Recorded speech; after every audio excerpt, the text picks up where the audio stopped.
In the GB Newsroom, we bring you the news as it happens. With our team of dedicated journalists across the UK, we're ready to give you accurate reporting every day.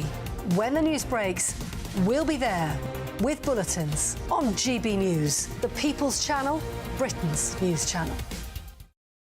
Lee Anderson's Real World, Fridays from 7 p.m. Dr. Jane Jones, who's the clinical lead for Care After Combat. Yep. Jane, thanks for coming. And just tell me a little bit about your organisation. What do you do? OK, well, thank you for having me here so we can talk about Care After Combat. So we are an organisation, a charity, who work into the prison system, working with military veterans who've somehow got involved with the justice system and... So there's quite a high population of ex-servicemen and women in our prisons. Why is that, do you think?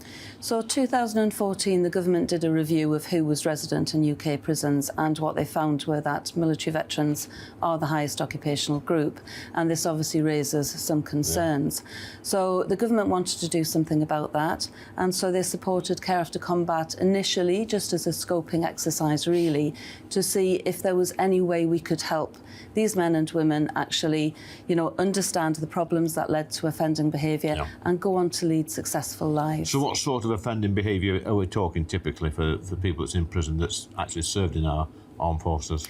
Primarily, it's violence. Yeah. So that is the highest offence that we work with. Okay. But of course, the military, as with everybody else, it's the full range of offending behaviour. OK, so we're in a pub, Jane, Dr. Jane, and I guess for some people, the odd tip of alcohol is good, a bit of fun of a weekend, relax, let your hair down. But for some people, alcohol is not always their best friend, and I guess that plays a part in some of your veterans that end up inside. Yeah. Absolutely. So, speaking from my own experience, a good 2/3 of the people I work with have some kind of mental health problem or mental health difficulty, struggling to either adapt into civilian life or with some of the traumas they've experienced during service. People might self-medicate with alcohol to manage some of those thoughts and feelings. Yeah. Your weekend starts here with Friday Night Live with me, Mark Dolan, 8 till 9 on GB News. Big stories, big guests and big laughs as we get you ready for a cracking weekend. That's Friday Night Live with Mark Dolan. Fridays 8 till 9 on GB News. Bring your own drinks. The admission's free. Have a great Saturday night with me, Leo Curse, on the Saturday Night Showdown.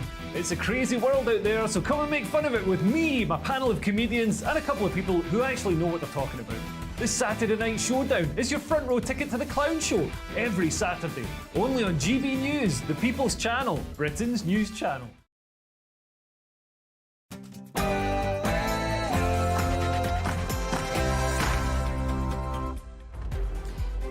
Good morning, I'm Peter Andre alongside Ellie Costello, and this is Saturday Morning Live. It certainly is. It's so good to have your company this morning, and we have got an action-packed show for you, haven't we? We sure do. We'll have all of the day's top stories with our panel, where we'll discuss the global impact of Alexei Navalny's death, the man most well known for standing up to Vladimir Putin. All that and more with the writer and commentator Candice Holdsworth and comedian John Martin.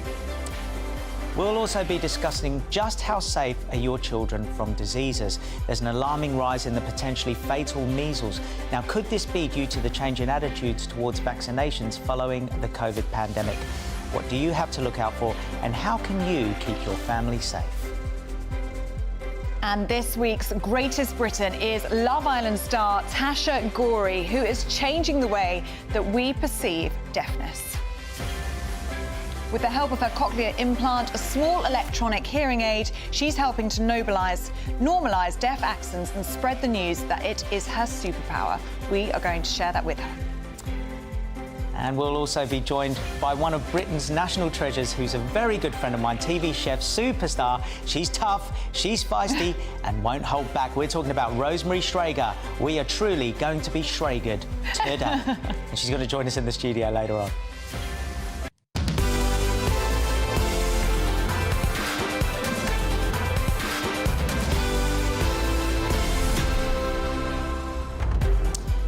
And we're going to be talking about Prince Harry, who remained tight-lipped on his father's cancer diagnosis. Is there a reconciliation on the cards? Yeah, let us know if you'd be up for that. Would you welcome him back with open arms? What do you think? I think it's up to his father. OK. It's a family thing. Let them decide. I think it'd be quite nice to see them come back together. I really would, but you might not feel the same way. That. Yeah, do let us know what you think. GBNews at GBnews.com. Also want your opinion on this tooth fairy story. Have you heard this one? Yeah, I have. Go on. So some kids are getting £100 instead of the £1. Remember when it was £1 under the pillow? In exchange for a tooth that had fallen out. Or designer jewellery. That's what they're getting. Has it gone too far? Are they spoilt? They're not spoiled, but the parents are mad because what they've done is they've built a rod for their own back. Wow. I mean, come on, £2 is 100% inflation. I know, and then inflation. Oh, yes, gosh. £100 is an awful lot more. Do let us know what you think about that story. GBNews at GBnews.com. But before we do anything else, Sophia Wensler has all your news headlines.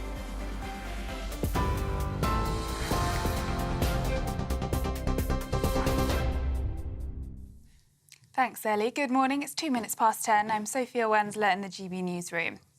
Vigils and protests have been held across the world in support of Alexei Navalny after reports of his death in prison yesterday. Crowds gathered outside the Russian embassy in London, laying tributes and demanding that Vladimir Putin be held accountable for his death. The Foreign Office summoned Russian diplomats last night, though the ambassador was reportedly too ill to attend, with a deputy sent instead. Meanwhile, police in Russia cracked down on people who defied a ban on protests, detaining more than 100 protesters. Those who gathered at the Munich Security Conference voiced fury over Mr. Navalny's death, including the Ukrainian President Volodymyr Zelensky. After the murder of Alexei Navalny, it's absurd to perceive Putin as a supposedly legitimate head of a Russian state. And he is a thug who maintains power through corruption and violence, coming to his so-called inauguration, shaking his hand, considering him an equal means to disdain the very nature of political power. And the reaction across Russian-controlled media to Alexei Navalny's death has been minimal, with scant detail and little context about who he was. However, despite most Russians receiving their news via state-controlled TV, Mr. Navalny's death has received more attention on social media platforms like X, formerly known as Twitter, and Telegram.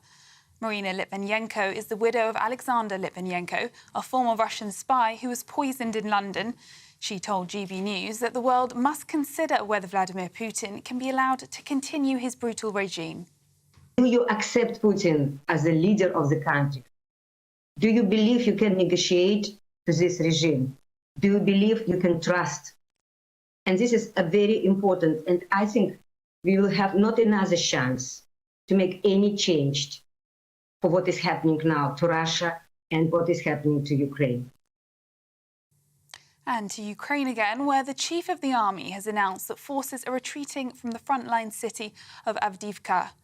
The key eastern town has been besieged by Russian forces for months.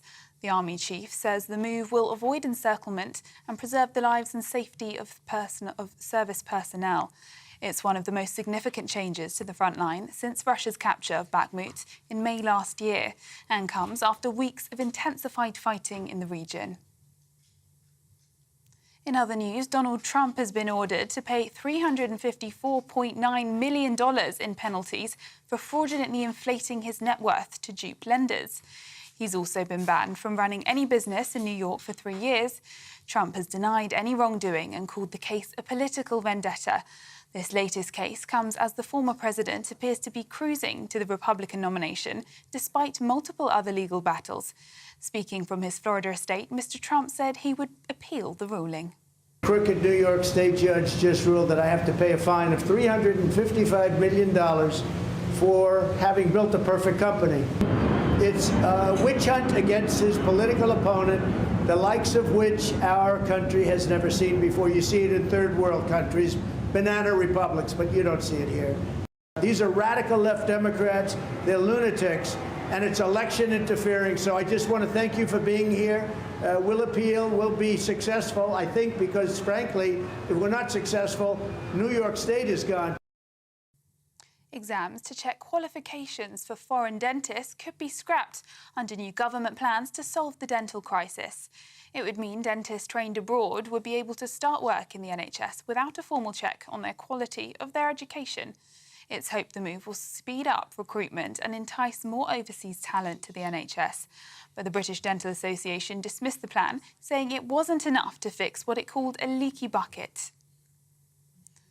And the Duke of Sussex is reportedly willing to step into a temporary royal role while his father undergoes cancer treatment. According to reports in The Times, Harry is said to have told friends he'd be willing to cover some duties while his father recovers. It comes after Prince Harry hinted at a possible reconciliation with his father during an interview on an American television. Speaking to Good Morning America programme, he said he loved his family and was grateful for the time he spent with his father on a visit to the UK last week. And for the latest story, sign up to GB News alerts by scanning the QR code on your screen or go to gbnews.com/alerts. Now it's back to Ellie and Pete.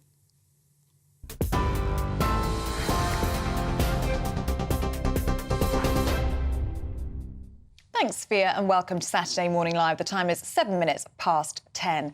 Putin must pay. That's what world leaders have been saying all around the globe in reaction to the news that Russian opposition leader Alexei Navalny has died in prison. Reports of his death, if they're true, and I have no reason to believe they're not, Russian authorities are going to tell their own story. But make no mistake, Putin is responsible for Navalny's death. Putin is responsible. Well, the UK Foreign Secretary, Lord David Cameron, says that Putin should be held accountable for what has happened. No one should doubt the dreadful nature of his regime. Navalny was serving a 19-year prison sentence after being convicted of extremism and fraud following his vocal opposition to Vladimir Putin's regime. Well, the Russian prison service said that Navalny had collapsed and lost consciousness during a walk. His widow, Yulia, has pleaded that the world punish Putin. I want to call on the entire world community, everyone in this room and people around the world, that we come together to unite and defeat this evil, defeat the horrific regime that is now in Russia. Well, overnight, protests and vigils have been held near Russian embassies in many countries, including here in London. More than 100 street protesters were detained in Russian cities as people were warned not to rally. Our security editor, Mark White, has the story. By far, Vladimir Putin's most high-profile political opponent, Alexei Navalny, remained defiant to the last. An outspoken critic of the Kremlin who refused to remain silent even after his conviction on criminal charges, which his supporters say were politically motivated. And now those same supporters say Putin's regime is the prime suspect in the unexplained death of the opposition politician.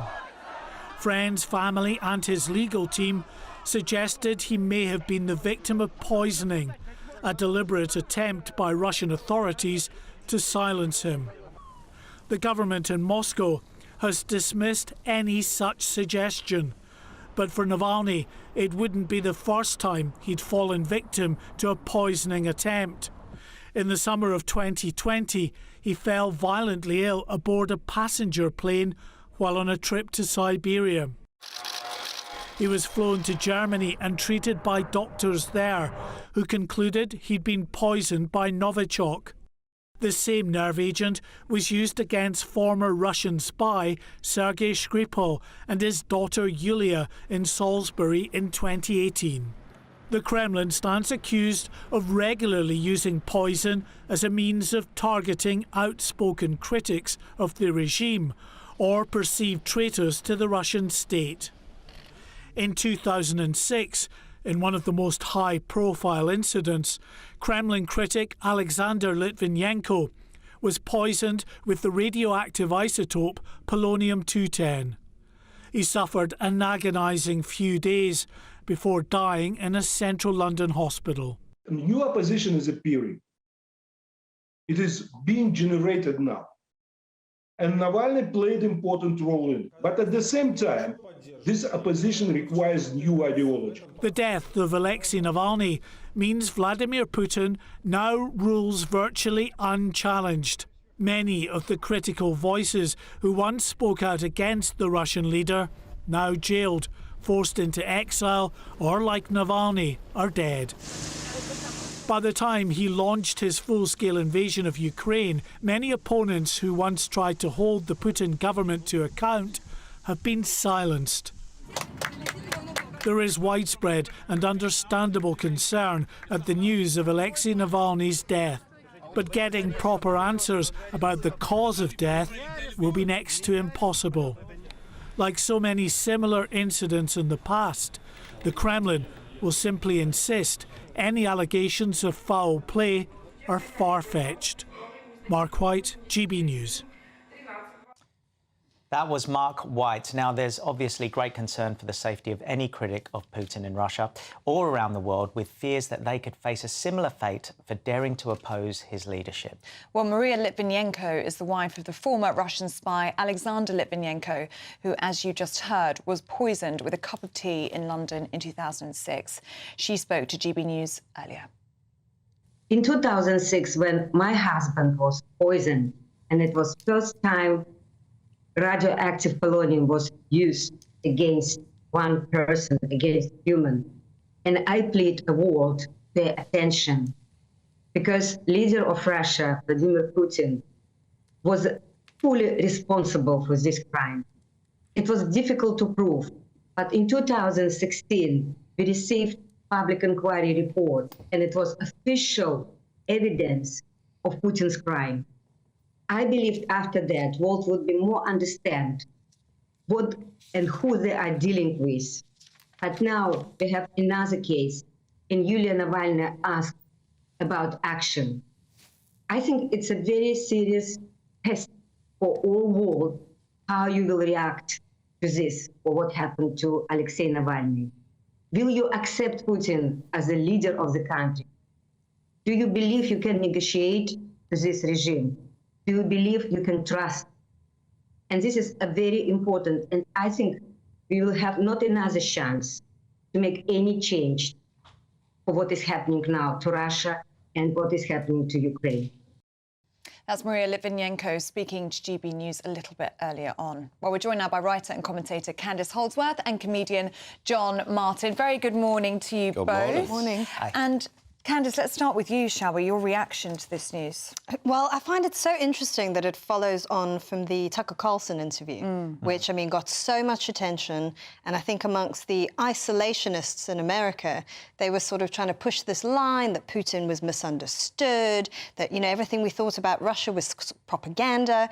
But I think with the death of Alexei Navalny, people should lose any illusions that this is anything other than a brutal authoritarian regime, where if you oppose Putin in any meaningful way, you wind up dead. I mean, you know, obviously Litvinenko, I mean, that was one of the more disturbing images of the past, 20 years, seeing someone being poisoned because they dared to be a dissident.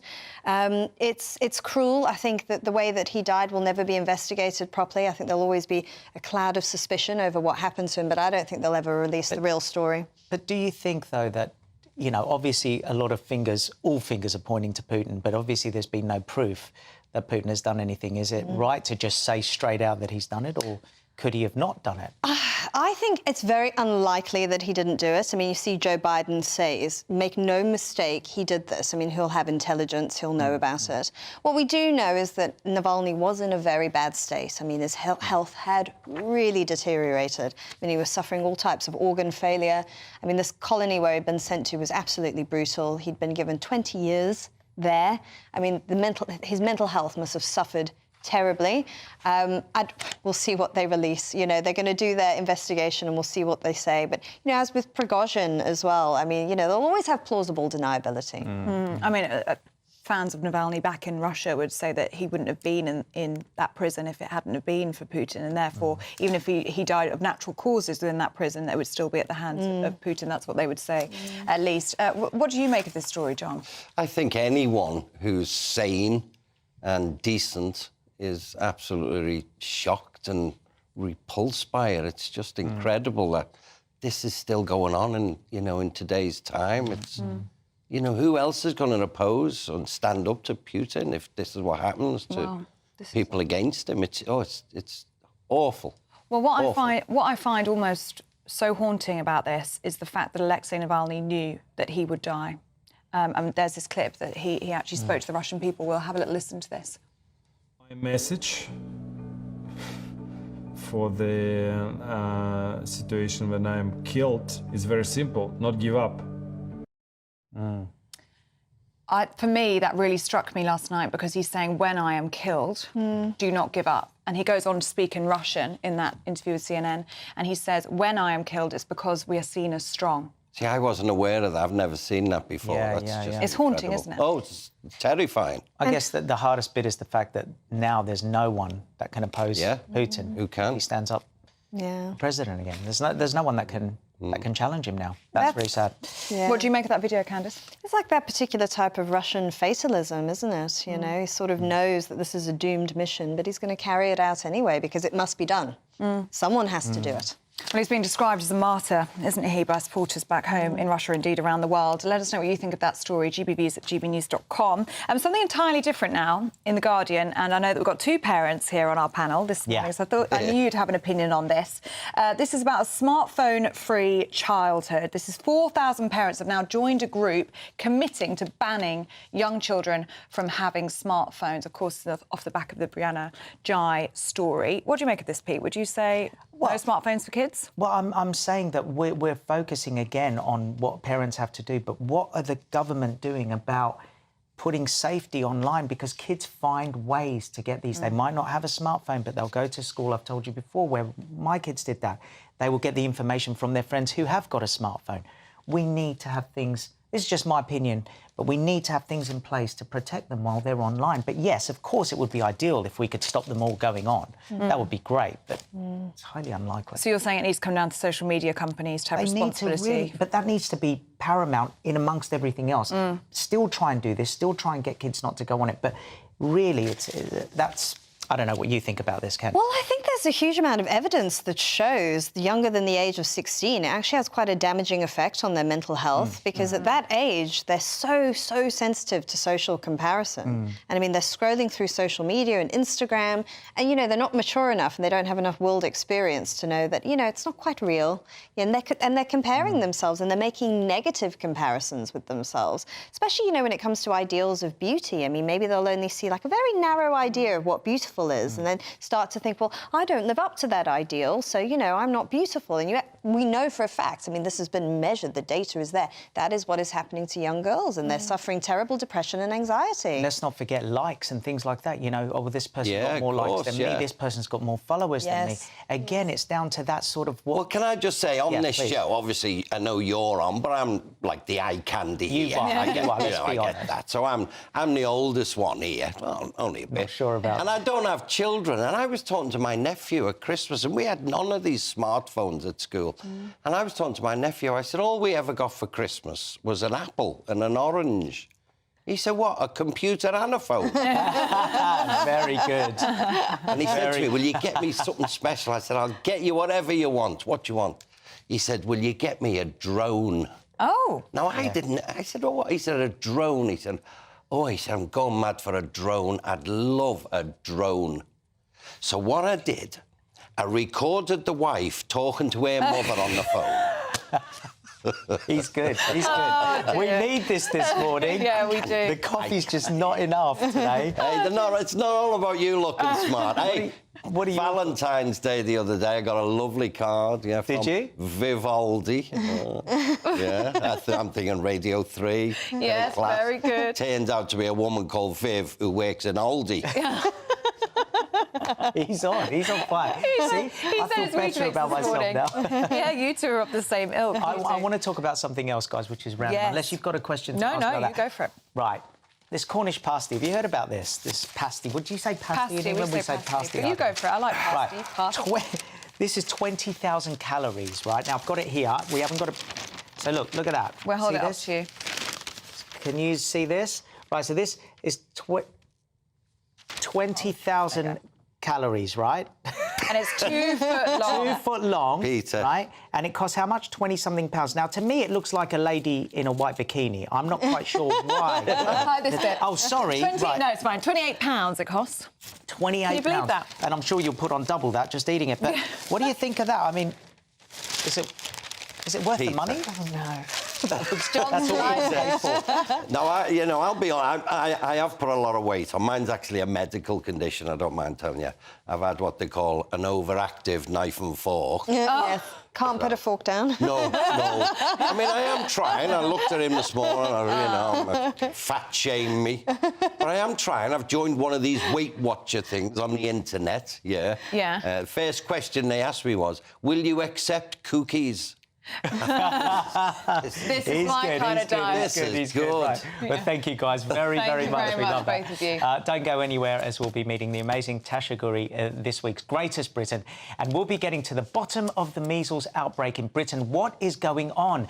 This is Saturday Morning Live on GB News, Britain's news channel.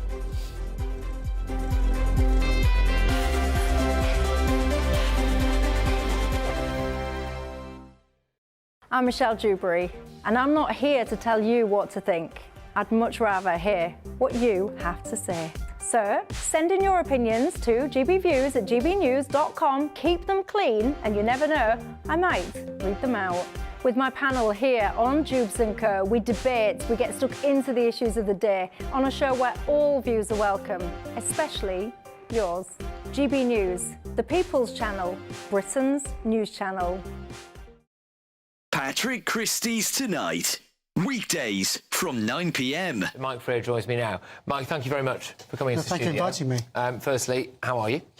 It's been a busy day, and it's been quite a traumatic experience. It's a real wrench to walk away from a job that you love, but also a constituency that you've become. I live there, it's my home, and I regard many of my constituents as friends, and it is an amazing place, and to walk away from that is really quite an emotional wrench to think this was a job I loved, but unfortunately I can't do it anymore.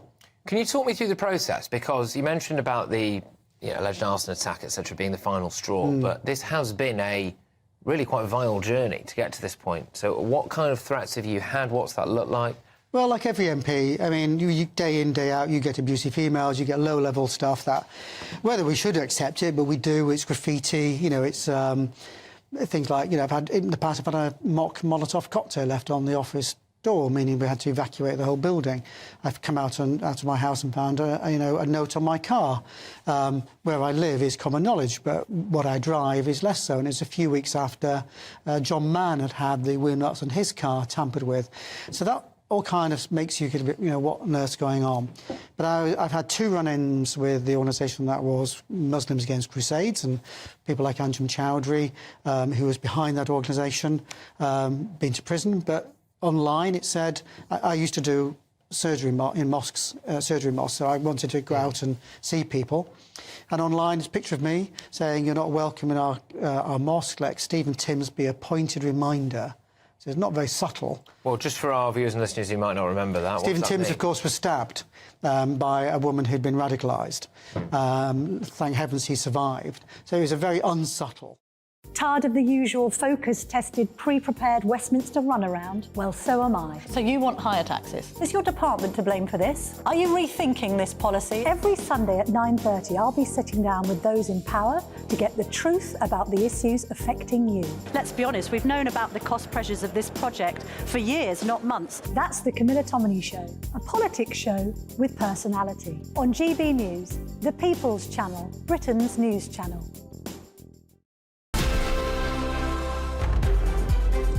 Welcome back to Saturday Morning Live. Measles cases have soared to the highest levels in more than a decade, according to official figures. Yes, health officials said that the West Midlands remains at the heart of the outbreak, with the majority of cases centred around the Birmingham area, while cases in London are also on the rise. But why aren't parents vaccinating their children against measles?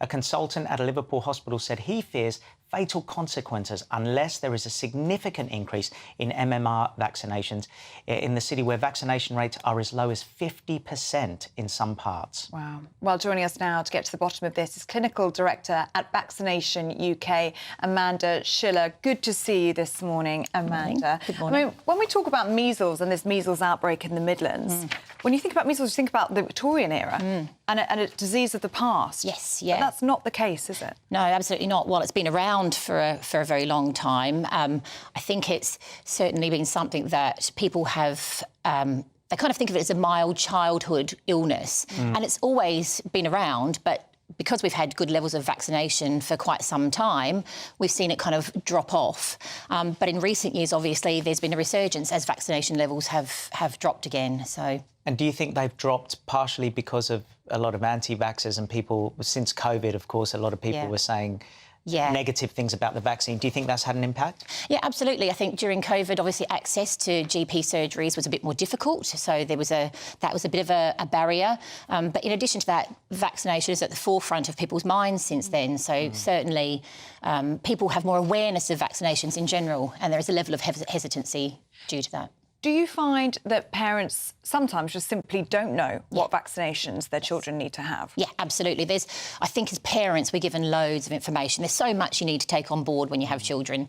And, you know, it's just another thing that you have to try and remember. But it's absolutely crucial that parents do have these and they make sure the children have both doses of the vaccination. I mean, you know, it's for a lot of people that might not realise vaccines have been around forever. Yeah. You know, you go to certain countries now. Yeah. You go to parts of Africa, you have to have a yellow fever jab, yes. right? And people just did it. They didn't think about it. But obviously now there seems to be so much focus on the word vaccination. Yeah. It seems to have scared a lot of people off. Good point about certain parents not knowing, because, you know, it is a lot for a parent to remember what is the right vaccination. But this is really important because it's on the rise now. Yeah, absolutely. Cases have been rising since October last year, and I think it's just above 500 cases now we've seen since October last year, and it's rising really quickly. Measles is hugely infectious. One case of measles can lead to 15 cases from that one case. So it has a really, you know, it's incredibly infectious. And we heard that consultant at Liverpool Hospital saying that he fears fatal consequences because it can have fatal consequences, can't it? Absolutely. And in children, particularly in children under 5, it can have really serious consequences. So, you know, pneumonia, inflammation of the brain, there can be, you know, life-changing disability. So really significant. And, of course, you know, children can die from it still. What I was going to say, too, about the vaccines, is there, looking at it from the other side, are there risks for children taking these vaccines? I mean, vaccination is incredibly safe. The vaccination itself has been used for decades now, so it's, you know, it's well studied. It's one of the most well studied vaccinations due to, you know, the Andrew Wakefield issue back in the early 2000s. There have literally been millions of children that have been included in studies to test for safety for the vaccine. So while there are some mild side effects to it, potentially soreness of the arm and a mild fever, and some children can get a mild rash within a few sort of days after having it, that isn't measles itself. It's a part of, you know, it's a common side effect and isn't anything to be sort of concerned about. You work all around the UK, Amanda. Do you find that sometimes the hesitancy or the lack of information can also come from cultural differences when it comes to vaccination, or indeed a language barrier, that they simply don't understand what their children need to have and at what time? Yeah, for sure. And I mean, obviously, vaccination schedules are different in different countries. So people who've come here from other countries may have had their children vaccinated under the age of 1, for example. But here we have our first vaccination at 1 year old, because before that there's some maternal antibodies, so some protection from mum prior to that. So there are differences in that as well. And where would you advise parents, if they're listening today and they haven't got their children vaccinated yet, what advice would you give them, and where should they be getting their information from? Yeah, there's a lot of misinformation on the internet and social media in particular. So what I would say to parents is absolutely do your research. There are some great websites. There's obviously the NHS website. There's the Oxford University Vaccine Knowledge Project, which is fantastic. It gives parents information both about the diseases and also about the vaccination. It's really comprehensive. And certainly speak to your GP or practice nurse, and, you know, if you're unsure about your child's vaccination status, give them a ring and ask them. Yeah, it's a good point about saying your GP, because there's a lot of people that, you know, from other cultures, the older generation, that might not be tech savvy and they can't go online and see all this stuff. And there is a lot of worry, you know, parents worry. They need guidance. Yeah, absolutely. Yeah, they do. That's a very good point. And is there a worry, I mean, literally taking your baby or your child in to have vaccination, you worry about it hurting them, don't you? I know my friends have spoken about that feeling. Yeah. What advice would you give at that? Because it can be quite distressing, I imagine, as a parent actually taking your child in for vaccination. Yeah, it's not a nice thing. I've got children myself, and it's not a lovely thing to have to do. But as someone who had measles when I was 15, I can assure you that having the jab is far less painful than having measles itself. It's transient, it's very quick, and babies are pick up very quickly. One thing I just want to ask you before we wrap up is I detect an Aussie accent. True. I've been hearing it. Yes, the twang's still there. I am indeed, yes. Whereabouts from? From Adelaide, near Adelaide, South Oh, Australia. So look there at you all go. the Aussies together. That's it. I'm from Bris Vegas. Bris Vegas. It's a lovely place, a Love lovely that. part of the world. Is that what they call it, Bris Vegas? That's They what do call indeed. it, I know. I love it. Oh, well, so Amanda, lovely to see you. Thank you so much. Thank you so much. Thank for you. talking about a really important topic. Yeah, now lots more to come, including this week's Greatest Britain and all the latest on that interview from Prince Harry. This is Saturday Morning Live on GB News, Britain's news channel.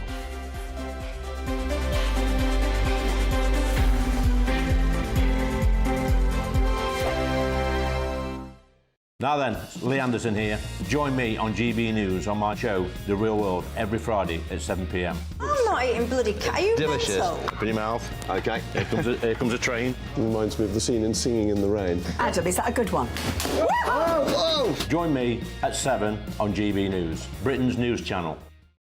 GB News Breakfast. Every day from 6 a.m. Marnie says being sexy in business is entirely possible and maybe even better. Well, Marnie, this is something I say is true. I've had to live with this for quite a long time. And I think you can do both. Now, tell me, it's lovely to see you, first of all. Thank you for having me. In all your gorgeousness. And you're telling me that often is regarded as something derogatory or something to hold you back. Is that right? It's just this really unfair thing, this really unfair narrative that women can't do both. Even men can do it, as you know, Eamon, you can do it, you can do it all. And I just think, women are so multifaceted. They can be mothers, they can be sexy, they can be businesswomen, they can be silly, they can be all these different dimensions. And this press push that we have to limit ourselves to one category, it's just unfair. But do you think that is where some people may be wrong-footed or go wrong, to underestimate you? Exactly. There is that saying, disarm with charm. So, that there is that idea that people do look at someone who cares about how they look, who's perhaps a bit feminine, and underestimate them. But hopefully I've proved that wasn't the case in the boardroom. And thank goodness for Karen Brady. She's definitely upped the glam stakes on the show. And if anybody can prove that you can be sexy and successful in business, I suppose it's her, really. But where do you think most of the criticism comes from? Because I have to say, hard to believe, but when I was younger, I certainly got a bit of this at my old employer, being told that I had to dress a certain way, not to be too sexy, which I found hugely And we just point out, you were told this by women. I was told this by a female boss who didn't like me wearing zips on the back of my dress. Not just me, but some of the other presenters there. And I took such offence. I felt like she thought that I was some sort of, I don't know what. Do you take offence when people are criticising you, that, in some way they think you're, I don't know? There's just no right answer. And as we said, I think Karen Brady is doing an excellent job at leading the charge that you can be glamorous and get the job done. GB News, unlike other broadcasters, isn't obsessed with the London-Westminster bubble. We think there's a nation beyond the M25, and that's why we talk about the issues that matter across the land. Join me on State of the Nation, 8 to 9 o'clock, Monday to Thursday, on GB News. Daisy's listening, and you should too. Wake up to the headlines with Headliners every morning at 5 a.m. We treat you to the day's biggest stories before anyone else, 7 days a week. You can catch up on everything you need to know before you've even had your kippers. Headliners every morning at 5 a.m, only on GB News, the People's Channel, Britain's news channel. Welcome back to Saturday Morning Live. The time is 10:35, and what a busy week it has been for Harry and Meghan. They've been in the headlines for their rebranded website, their trip to Whistler to promote the upcoming Invictus Games next year, and reports yesterday that Harry had spoken to Good Morning America about his father's health. Now, earlier we asked GB News Raw reporter Cameron Walker to summarise the headline-grabbing week. Pete and Ellie, well, it's been a number of bombshells this week, hasn't it, when it's come to Harry and Meghan? I think this whole week has really been about a bit of a rebrand for the couple. First, we had that glossy website and the controversial royal crest, which was originally Meghan's. And then we had the changing of the children's surname to be Sussex. Critics of Harry and Meghan would say they're capitalising on their Sussex titles, even though they promised the late Queen that they would not capitalise on their royal status, which technically they haven't done, but they're very much using the Sussex titles.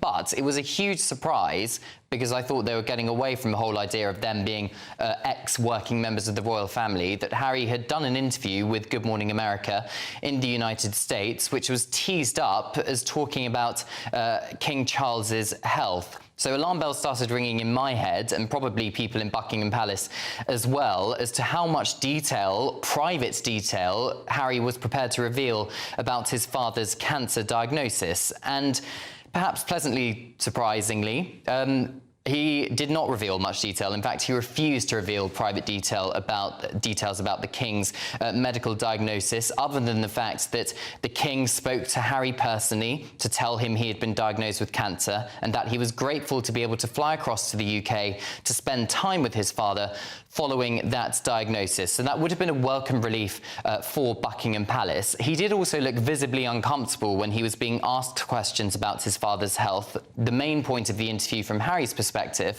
was promoting the Invictus Games in Canada, the one-year countdown to Whistler 2025. That's the Olympic-style games he set up in 2014 to support wounded veterans with their recovery through sports. 550 competitors expected to be taking part in that. A vast majority of the interview was about the Invictus Games, but of course the headlines are all about him discussing his father's health. And I suppose the critics would say, why did Prince Harry put himself in a position where he's in front of a camera and a US journalist who inevitably is going to ask about his father's health? I suppose the other big point of the interview he's done with GMA is saying that he is considering becoming a US citizen. He says he loves spending time in the United States every day, but he also said it's not a high priority for him. So clearly he's got his family in the United States. He's got Meghan. He's also got his two children, Prince Archie and Princess Lilibet. He says they are doing very well as part of that interview. But he also says when he returns to the UK on occasions, and he is planning to come to the UK again relatively soon, he wants to spend time with his family. Presumably that's King Charles. I suspect William and Harry reconciling or spending time together is a long way off, yes. It's understood they're not on speaking terms, but there are hints of some kind of reconciliation, so watch this space. Thank you. That was Cameron Walker. Now, loads of you getting in touch about this. Let's go to Elaine. She says, let's face it, if Charles allows Harry to become a working royal, even for a little bit, he will be ending the royal family and their prestige. Harry has no respect for the royal family. His book proved that. Heather says, good morning to you, Heather. So Prince Harry is willing to consider a role to support his father. Then he'll become a working royal. He'll have security paid. Job done. This is all about what Harry can get out of it. We aren't being fooled. And Stephen says Harry should definitely become an American citizen so that he leaves us and the royal family alone. He's basically an American already with Meghan. There's a lot of anti-Harry emails. Yeah. Let us know if you're Team Harry and if you'd like to see him back in the fold, back in the royal family as a working royal. What do you think, Pete? Well, I mean, look, you know, it's very easy. It's when fingers point at someone, you can easily accuse them of things. What we don't know is what happens between the families when they're together. We don't know what they say to each other. I mean, what if King Charles said to him, all right, thank you for seeing me, you can go now. You know, if he'd had gone for half an hour, if he'd had gone for an hour, people would have said only an hour. If he'd had gone for a day, they would have said only a day. If he didn't go, now I'm not saying that people shouldn't be upset, but what I am saying is that sometimes it's very easy to just say, you know, bad person, bad person, bad person. We don't really know what I know what you mean. I was pleasantly surprised, actually, that he didn't speak about his father's cancer diagnosis, because when we first heard about this interview with GMA, I instantly thought, oh, no, he's come over here, he's got his scoop, and he's gone back to the States to sell it. But he didn't do that. He didn't raise that. But on that, flipping that coin, He hasn't said it yet. Ah. You know, you've got to look at both sides here. Well, yeah, he's very good at playing devil's advocate, aren't you? Love a bit of devil's advo. Yeah, very good. Do let us know what you think on that story. Would you like to see Prince Harry back in the royal family? Or should he stay in the US and become an American citizen? Do let us know. gbnews@gbnews.com. It is time for the Great British Giveaway, and you could bank £18,000 in tax-free cash, so make sure you don't miss out. Here's how you can make that cash yours. Time is ticking on your chance to win £18,000 in tax-free cash. That's like having an extra £1,500 each month for the next year. Listen to the moment we told Phil from West Yorkshire he'd won our last Great British Giveaway. Hello? Bill, I've got some really good news for you. You're the winner of the Great British Giveaway. You're joking. That's brilliant news. For another chance to win £18,000 in tax-free cash, text GBWIN to 84902.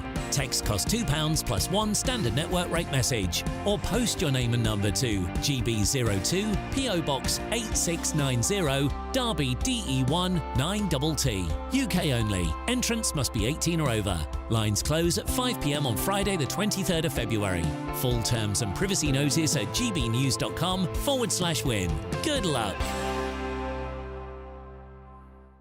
Next, we'll be sitting down with this week's Greatest Britain to hear all about their amazing campaigning for the deaf community. This is Saturday Morning Live on GB News, Britain's news channel.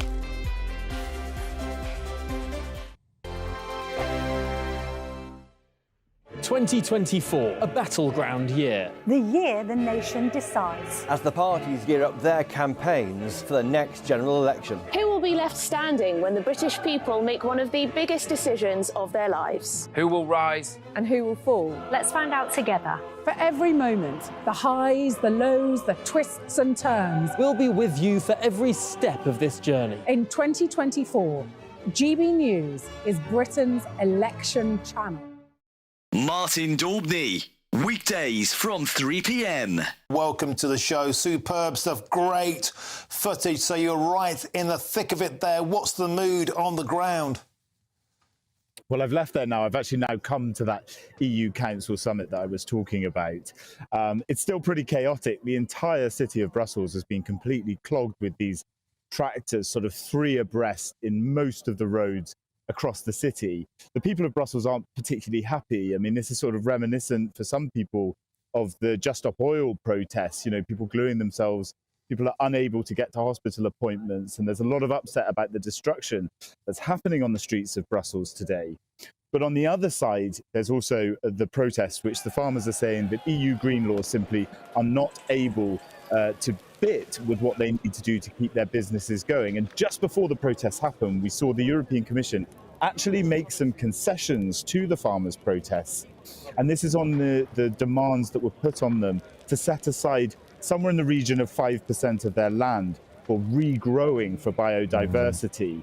A lot of the farmers have said that's not possible, and the European Commission has said that they can delay that coming in. So they have won a small concession with these protests. And Jack, there's a feeling as well, a huge dissatisfaction that the European Union has managed to find 50 billion euros in aid to send to Ukraine, and yet farmers in particular are on the receiving end of net zero targets, taxation on diesel and endless red tape. So many farmers, Jack, saying they're measuring ditches to see if they have to drain them or not. There are minimum requirements on the width of battery hen enclosures, endless red tape. As Jeremy Clarkson pointed out in Clarkson's farm in Britain, they've simply had enough, and they're shouting, Ursula von der Leyen, we are here.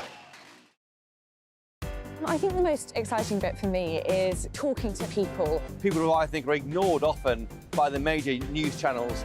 We're going to give news they want to hear. There's a voice there that needs to be heard. I think there's a chance here for a diversity of opinion to be expressed, which you don't find elsewhere. It's really exciting. We don't hold back. We're free to say how decisions that are taken here Affects us all around the country. Only on GB News, the People's Channel, Britain's news channel.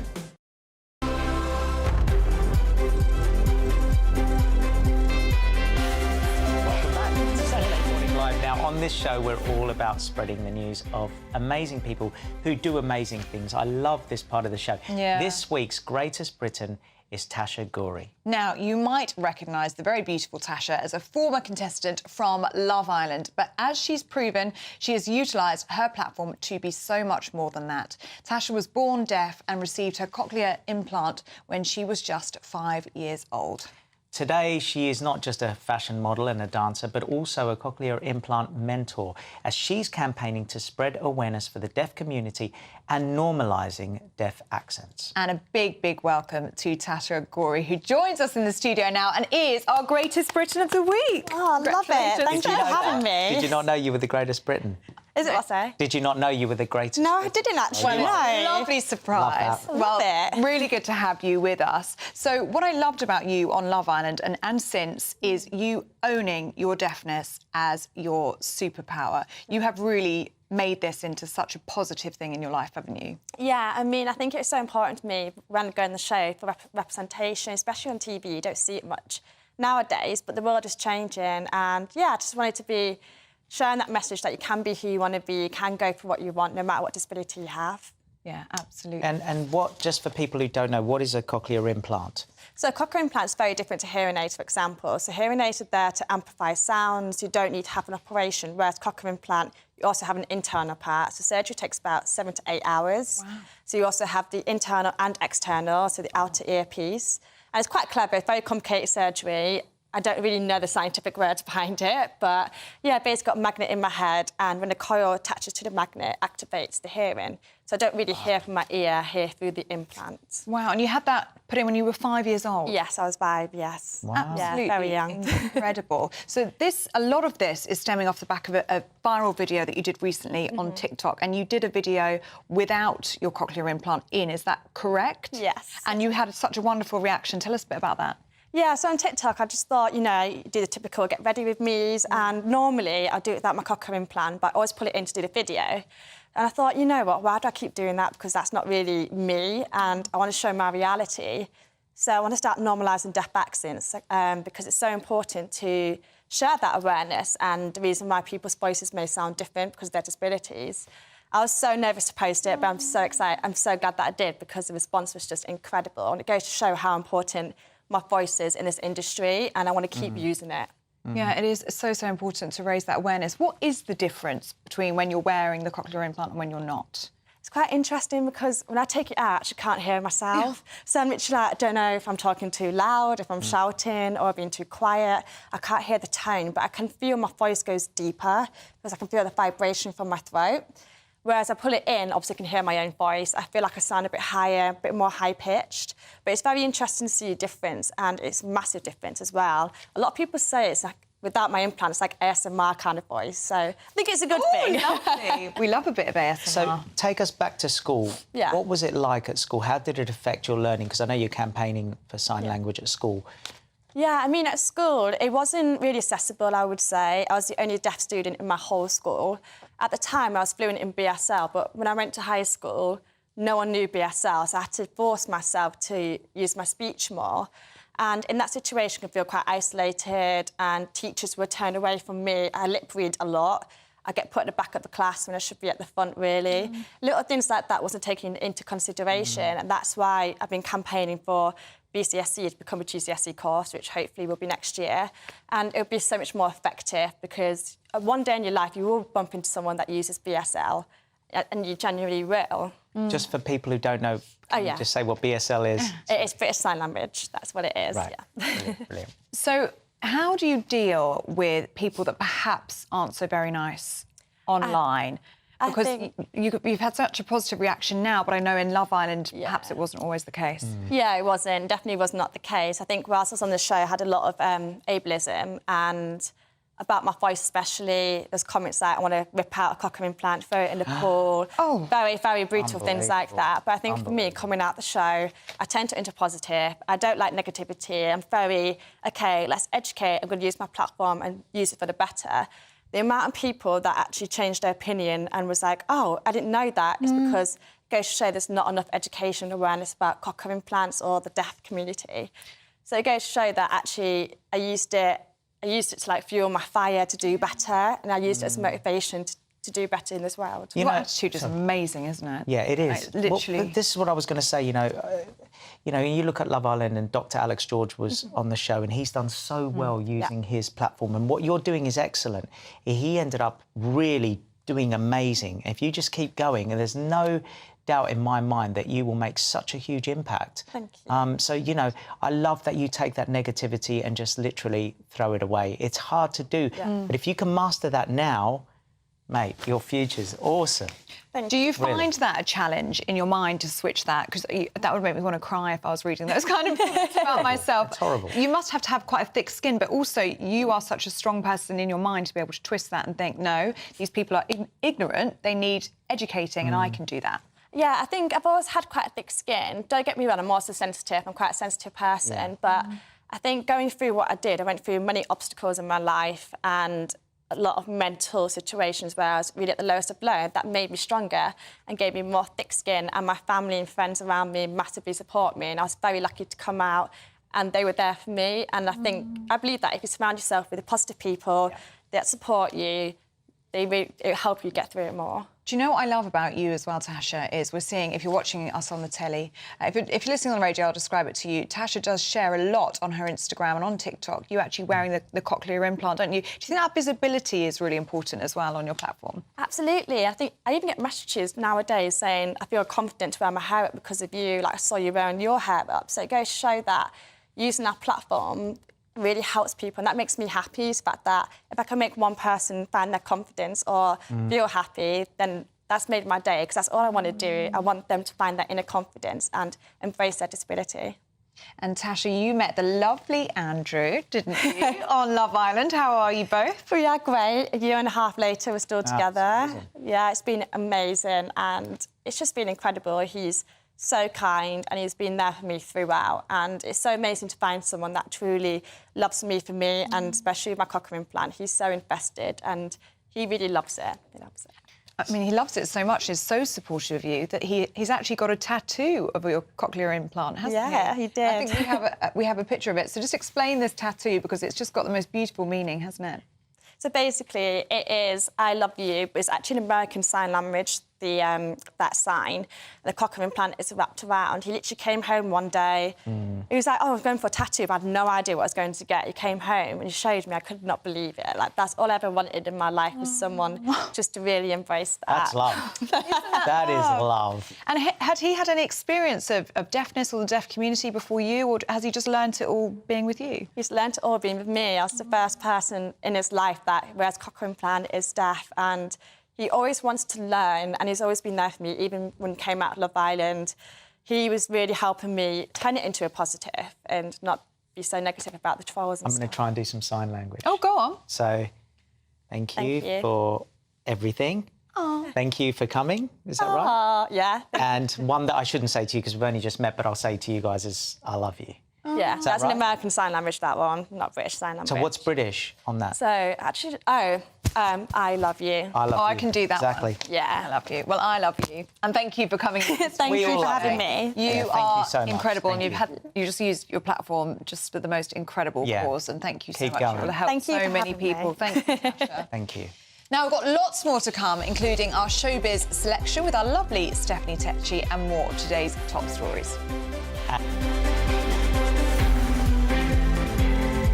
2024, a battleground year. The year the nation decides. As the parties gear up their campaigns for the next general election. Who will be left standing when the British people make one of the biggest decisions of their lives? Who will rise? And who will fall? Let's find out together. For every moment, the highs, the lows, the twists and turns. We'll be with you for every step of this journey. In 2024, GB News is Britain's election channel.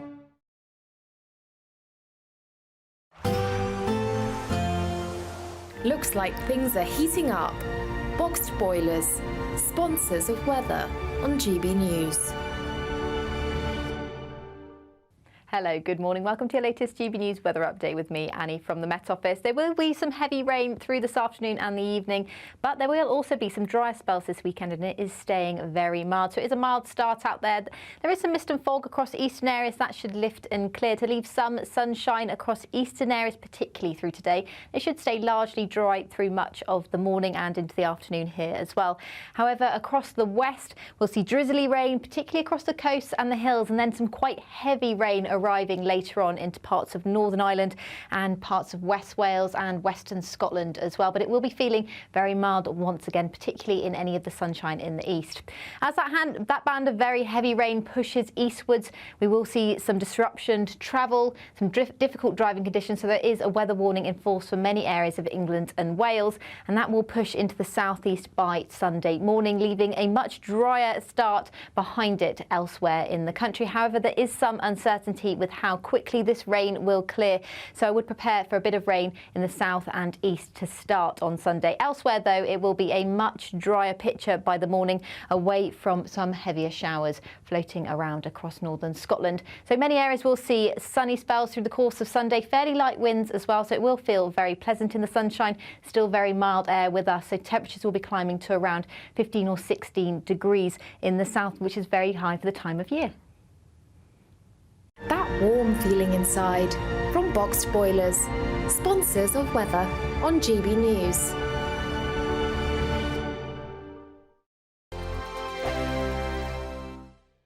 I'm Christopher Hope. And I'm Gloria Di Piero, bringing you PMQ's live here on GB News. Every Wednesday, we'll bring you live coverage of Prime Minister's questions when Rishi Sunak and Sir Keir Starmer go head-to-head in the House of Commons. We'll be asking our viewers and listeners to submit the questions that they would like to put to the Prime Minister, and we'll put that to our panel of top politicians in our Westminster studio. That's PMQ's live here on GB News, Britain's election channel. Farage, Monday to Thursday from 7 p.m. Lots of people have different ideas, but principally a conservative approach to getting growth is to reduce taxes so that people, ordinary people and businesses can spend more of their own money to invest and grow the economy. So the theory is that you cut taxes and that then pumps more money into the economy. Exactly right. And then people, you know, it's not government that are creating wealth. It's individuals, businessmen, companies that create wealth.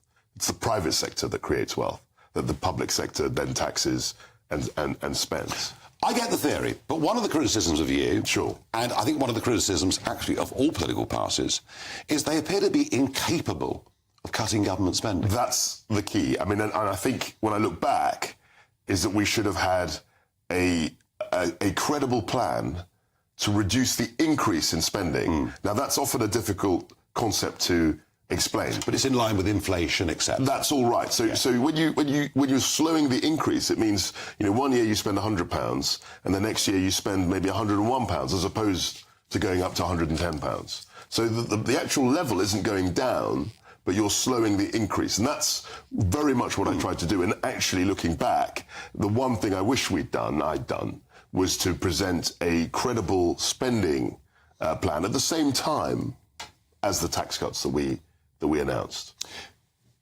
You had a go, it didn't work out for whatever reason, and that analysis will go on for some years to come. We have Jeremy Hunt there as Chancellor now, hinting quite strongly now there won't be any tax cuts, but the truth of it is, under 14 years of Conservatives, for a variety of reasons, the tax burden has risen to the highest since the Attlee government way back in 80 years, 1951, whatever it is. 2024, a battleground year. The year the nation decides. As the parties gear up their campaigns for the next general election. Who will be left standing when the British people make one of the biggest decisions of their lives? Who will rise? And who will fall? Let's find out together. For every moment, the highs, the lows, the twists and turns. We'll be with you for every step of this journey. In 2024, GB News is Britain's election channel.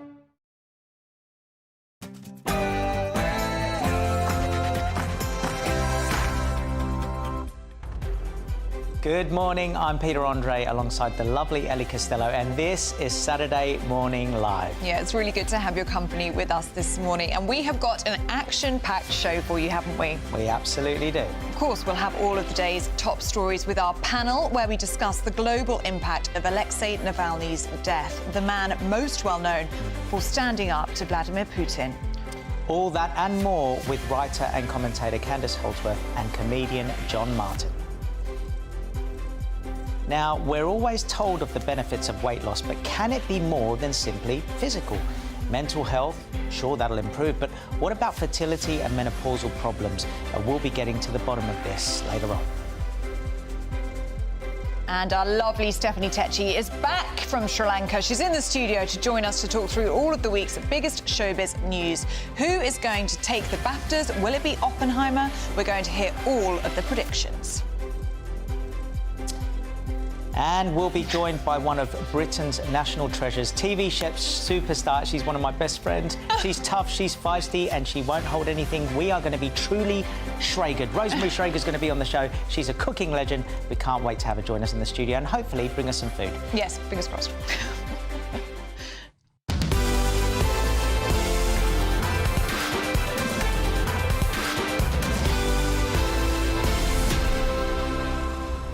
Now, two things we want to hear from you today, two things we'd like to get your views on. Prince Harry coming back into the royal family. He said he'd be willing to take on a smaller role in order to support the king. Would you welcome back Prince Harry with open arms, or has enough been done and enough been said? Is he better to stay in the US? Do let us know what you think about that. Also, the tooth fairy. You might remember getting £1 under your pillow, where there are some children, tell them. 2 zeros at the end. Yeah. So not just go to £2 for 100% inflation. No, we're talking about £100 Is that 1,000% inflation? I don't. I'm not. We're not mathematicians. But what I will say is that, what do you feel about that? You know, we've got loads of views in about Prince Harry. We'd love your views on this as well. Do you think it's the kids being spoilt? Do you think the parents are just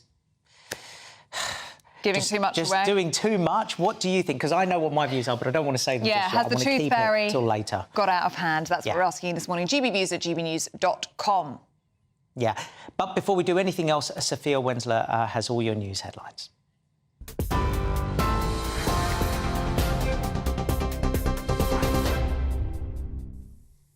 Thanks, Pete and Ellie. Good morning. It's 11 o'clock. I'm Sophia Wensler in the GB newsroom.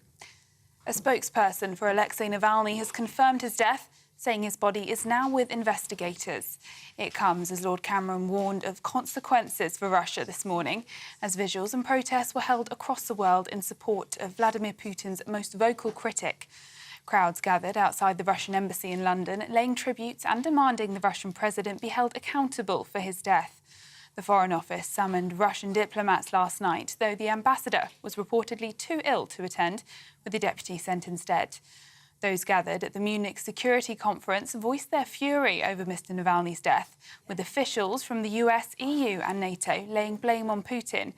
Ukrainian President Volodymyr Zelensky told the conference that Russian leader is a thug who must be stopped. After the murder of Alexei Navalny, it's absurd to perceive Putin as a supposedly legitimate head of a Russian state. And he is a thug who maintains power through corruption and violence, coming to his so-called inauguration, shaking his hand, considering him an equal means to disdain the very nature of political power. And the reaction across Russian-controlled media to Alexei Navalny's death has been minimal, with a scant detail and little context about who he was.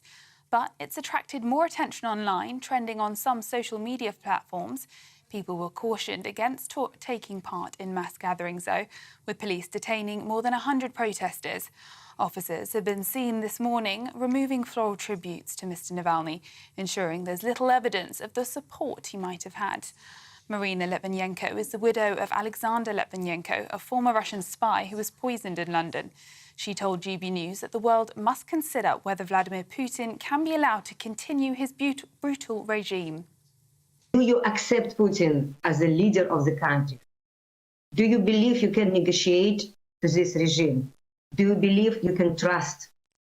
And this is a very important, and I think we will have not another chance to make any change for what is happening now to Russia and what is happening to Ukraine.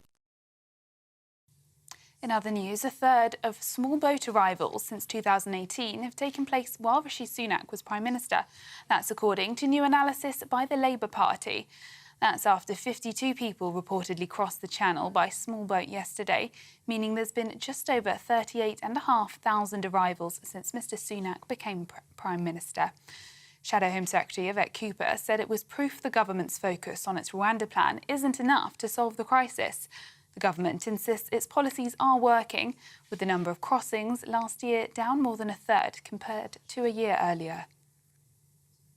Donald Trump has been ordered to pay $354.9 million in penalties for fraudulently inflating his net worth to dupe leaders. He's also been banned from running any business in New York for 3 years. Trump has denied any wrongdoing and called the case a political vendetta. The latest case comes as the former president appears to be cruising to the Republican nomination despite multiple other legal battles. Speaking from his Florida estate, Mr. Trump said he would appeal the ruling.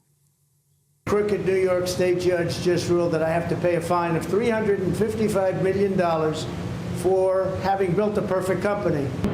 It's a witch hunt against his political opponent, the likes of which our country has never seen before. You see it in third world countries, banana republics, but you don't see it here. These are radical left Democrats, they're lunatics, and it's election interfering. So I just want to thank you for being here. We'll appeal, we'll be successful, I think, because frankly, if we're not successful, New York State is gone. And the Duke of Sussex is reportedly willing to step into a temporary royal role while his father undergoes cancer treatment. According to reports in The Times, Harry is said to have told friends he'd be willing to cover some duties while his father recovers. It comes after Prince Harry hinted at a possible reconciliation with his father during an interview on American television. Speaking to the Good Morning America programme, he said he was grateful for the time he spent with his father during a short visit to London last week. And for the latest stories, sign up to GB News Alerts by scanning the QR code on your screen or go to gbnews.com/alerts. Now it's back to Ellie and Pete.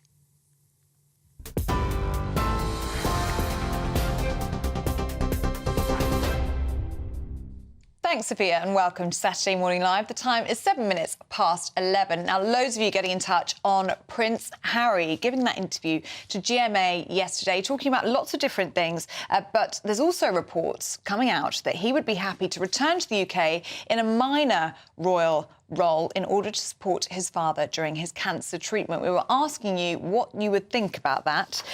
Penelope says anybody who suggests that Harry and possibly Meghan could ever be working royals again is crazy. Neither of them can be trusted following the so-called interview with Oprah. I'd call it a performance, and the book Spare. Yeah, there are a lot of people going against him, but there are some going for him. So I'll start with Duncan, who says Harry didn't give any information because the King didn't give him any. Charlie, isn't that stupid? Virginia said the King might forgive him, but the people never will. What was interesting was Tom says, let's not be so hasty to attack Harry. He's a human after all, which was the point I made before, that you just don't know what's really going on in the family. We only know what we see, so... Thanks. No, I think that is a good point. And one thing I will say about Harry was him rushing to be by his father's side, I did think was the right thing to do last week. It was actually a pleasant surprise to see him obviously hear that news. Must have been very shocking for him. Jump on a plane and be by his father's side. In that sense, he did the right thing. And like we said before too, that, you know, if he didn't go, people would have said he should have gone. If he went for an hour, they would have said he should have been there for 2 hours. If he went for a day, so where do you go with it? Yeah, perhaps he couldn't win. Do keep your views coming in, gbnews@gbnews.com. Now, Putin must pay. That's what leaders have been saying from around the world in reaction to the news that Russian opposition leader Alexei Navalny has died in prison. Reports of his death, if they're true, and I have no reason to believe they're not, Russian authorities are going to tell their own story. But make no mistake, Putin is responsible for Navalny's death. Putin is responsible. Well, the UK Foreign Secretary, Lord David Cameron, says that Putin should be held accountable for what has happened. No one should doubt the dreadful nature of his regime. Navalny was serving a 19-year prison sentence after being convicted of extremism and fraud following his vocal opposition to Vladimir Putin's regime. Well, the Russian prison service said that Navalny collapsed and lost consciousness during a walk. His widow, Yulia, has pleaded the world to punish Putin. I want to call on the entire world community, everyone in this room and people around the world, that we come together to unite and defeat this evil, defeat the horrific regime that is now in Russia. Well, overnight protests and vigils have been held near Russian embassies in many countries, including here in London. More than 100 street protesters were detained in Russian cities as people were warned not to rally. Our security editor, Mark White, has the story. By far Vladimir Putin's most high-profile political opponent, Alexei Navalny remained defiant to the last. An outspoken critic of the Kremlin who refused to remain silent even after his conviction on criminal charges, which his supporters say were politically motivated. And now those same supporters say Putin's regime is the prime suspect in the unexplained death of the opposition politician. Friends, family and his legal team suggested he may have been the victim of poisoning, a deliberate attempt by Russian authorities to silence him. The government in Moscow has dismissed any such suggestion. But for Navalny, it wouldn't be the first time he'd fallen victim to a poisoning attempt. In the summer of 2020, he fell violently ill aboard a passenger plane while on a trip to Siberia. He was flown to Germany and treated by doctors there, who concluded he'd been poisoned by Novichok. The same nerve agent was used against former Russian spy Sergei Skripal and his daughter Yulia in Salisbury in 2018. The Kremlin stands accused of regularly using poison as a means of targeting outspoken critics of the regime or perceived traitors to the Russian state. In 2006, in one of the most high-profile incidents, Kremlin critic Alexander Litvinenko was poisoned with the radioactive isotope polonium-210. He suffered an agonising few days before dying in a central London hospital. A new opposition is appearing. It is being generated now.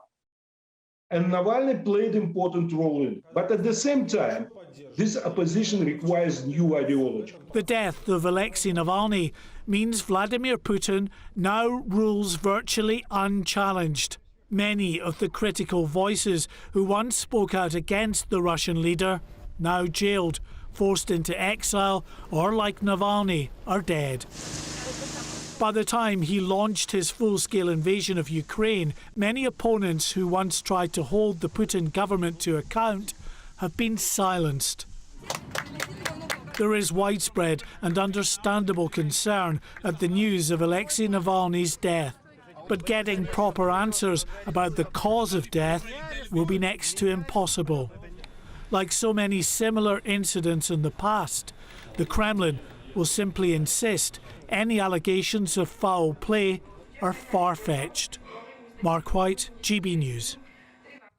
Well, we're joined now by writer and commentator Candice Holsworth and comedian John Martin to take us through some other stories of the week. And I wanted to talk to you both about the results of the two by-elections on Thursday, because, yes, Labour took both of those seats, but actually I think the biggest story of that is the rise of reform. So in Wellingborough, they took 13% of the vote, and in Kingswood, 10% of the vote. I mean, it's extraordinary, isn't it, Candice? Yes, and it accords with their polling. So, you know, people weren't really sure, I mean, is this something real or is it going to fizzle out? But it seems that actually, yeah, they are connecting with voters.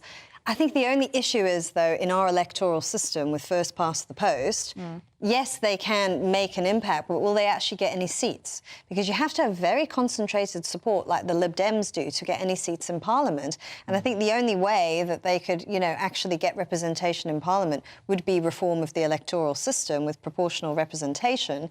We know that Labour are open to that, and the Lib Dems certainly are. But, would it actually happen? I think that would be transformative for them as a political party. I mean, Rishi Sunak has got a point, hasn't he? Because he has said, well, any vote that's not for him, not for the Tories, is essentially just giving the keys of number 10 to Sir Keir Starmer because it splits that right-wing vote. I think the Conservatives are losing. They're going to lose the election. It's almost a guarantee. Rishi Sunak's gone from stop the votes to stop the votes, almost. But I'll tell you a group that's being left out here. During COVID, there was a massive group of people who were excluded from any financial support, and a lot of them in our show business industry. And there's about 3 or 4 million voters who got nothing and have vowed that they will never vote Conservative. And now, because there's no support coming down the line from Labour, they're vowing that they're not going to support Labour either. They're not going to vote for Labour. So there's 4 million that I know of homeless voters.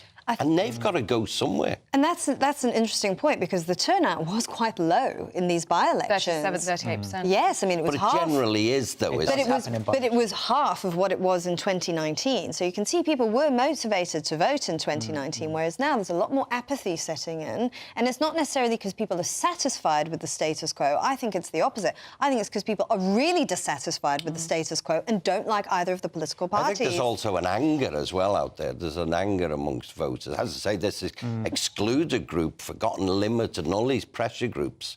It could be the next scandal coming down the line after almost like the post office scandal. Many people in our show business industry didn't get a penny, got nothing during COVID. And these people are vowing they will not vote for Rishi Sunak because he was Chancellor, of course, at the time. And they won't vote for Labour because Labour originally, oh, yeah, we'll fight for this. And then it fizzled out, and since then have done absolutely nothing for 2 years almost. They haven't spoke about it. And all these people, I see them on social media and I talk to them, and I know there's a big group there who will not vote for these parties. Yeah, thank you for that. All right, Candice, I wanted to move on to the royal return. Now, obviously, Prince Harry, everyone's talking about him. They constantly talk about him. Yeah. What are your thoughts on this story about him saying what he said yesterday about taking a minor role if he needs to for his father? Well, I mean, there's been so much reporting around the fact that the slimmed-down monarchy is actually presenting a bit of a problem with Charles being ill, and there aren't many people who can fill in for them. So, I mean, he can definitely fill a gap, for sure, for practical reasons, absolutely. They need that help because all the pressure's sort of falling on William now. But I just wonder how the public will accept them. There's been just so much rancour. Will they accept them, do you think, Candice? Do you think too much has been done and too much has been said? I think... Look at Camilla, right? She played the long game. I mean, she had so much negativity. And now she's actually quite liked. Harry could maybe, sort of build up goodwill again, but he'd have to put serious work into it and play the long game. I mean, this is quite interesting, and I wanted to ask you as well, John, because when the whole first thing started happening with Prince Harry and Meghan, it was very easy to jump on the bandwagon and say that you didn't like him and you didn't like what he was doing. And I was one of those people that was like, I don't want to read his book, etc., etc. And someone pointed out to me, why don't you read his book first and then you make your mind up. As time's gone on, I've thought, are we all just throwing things at him, but we don't actually know what's really going on? Some people won't like that opinion. They'll be like, no, he's bad, he's this, he's that and the other. But do we really know what's going on in that family, or just what we see? Of course we don't. We try and follow it almost like a soap opera. But you said earlier, this is a guy who's a human being, and the press and stuff he was getting was almost outrageous. And we don't know what goes on. And of course, as you say, the slimmed down royal family now, and Catherine is still out of action. So I think it might be a good thing if he comes in for but Will he be accepted? Do you think that we'll see, you know, obviously with the King's cancer diagnosis, do you think that actually could be a moment for some reconciliation? You know, illness often does bring families together. Absolutely, and it'd be fantastic if it happens. So that's something that you would welcome? Yeah, I would. I think it'd be fantastic. And let's not forget, a lot of people have been blaming Meghan, but he has got his own voice. And, you know, they are two separate people. But it is interesting to see both sides of this. No, it certainly is. Thank you, Candice and John. Really good to get your opinion on those stories of the week. Now, still to come, you're very excited about this, aren't you? Because we're going to be sitting down with TV chef superstar Rosemary Schrager and your friend as well. She is. We're all going to be Schragered. Yeah. But up next, do you really know all the benefits of weight loss? Now, we'll find out even more later on. This is Saturday Morning Live on GB News with the lovely Ellie Costello, Britain's news channel.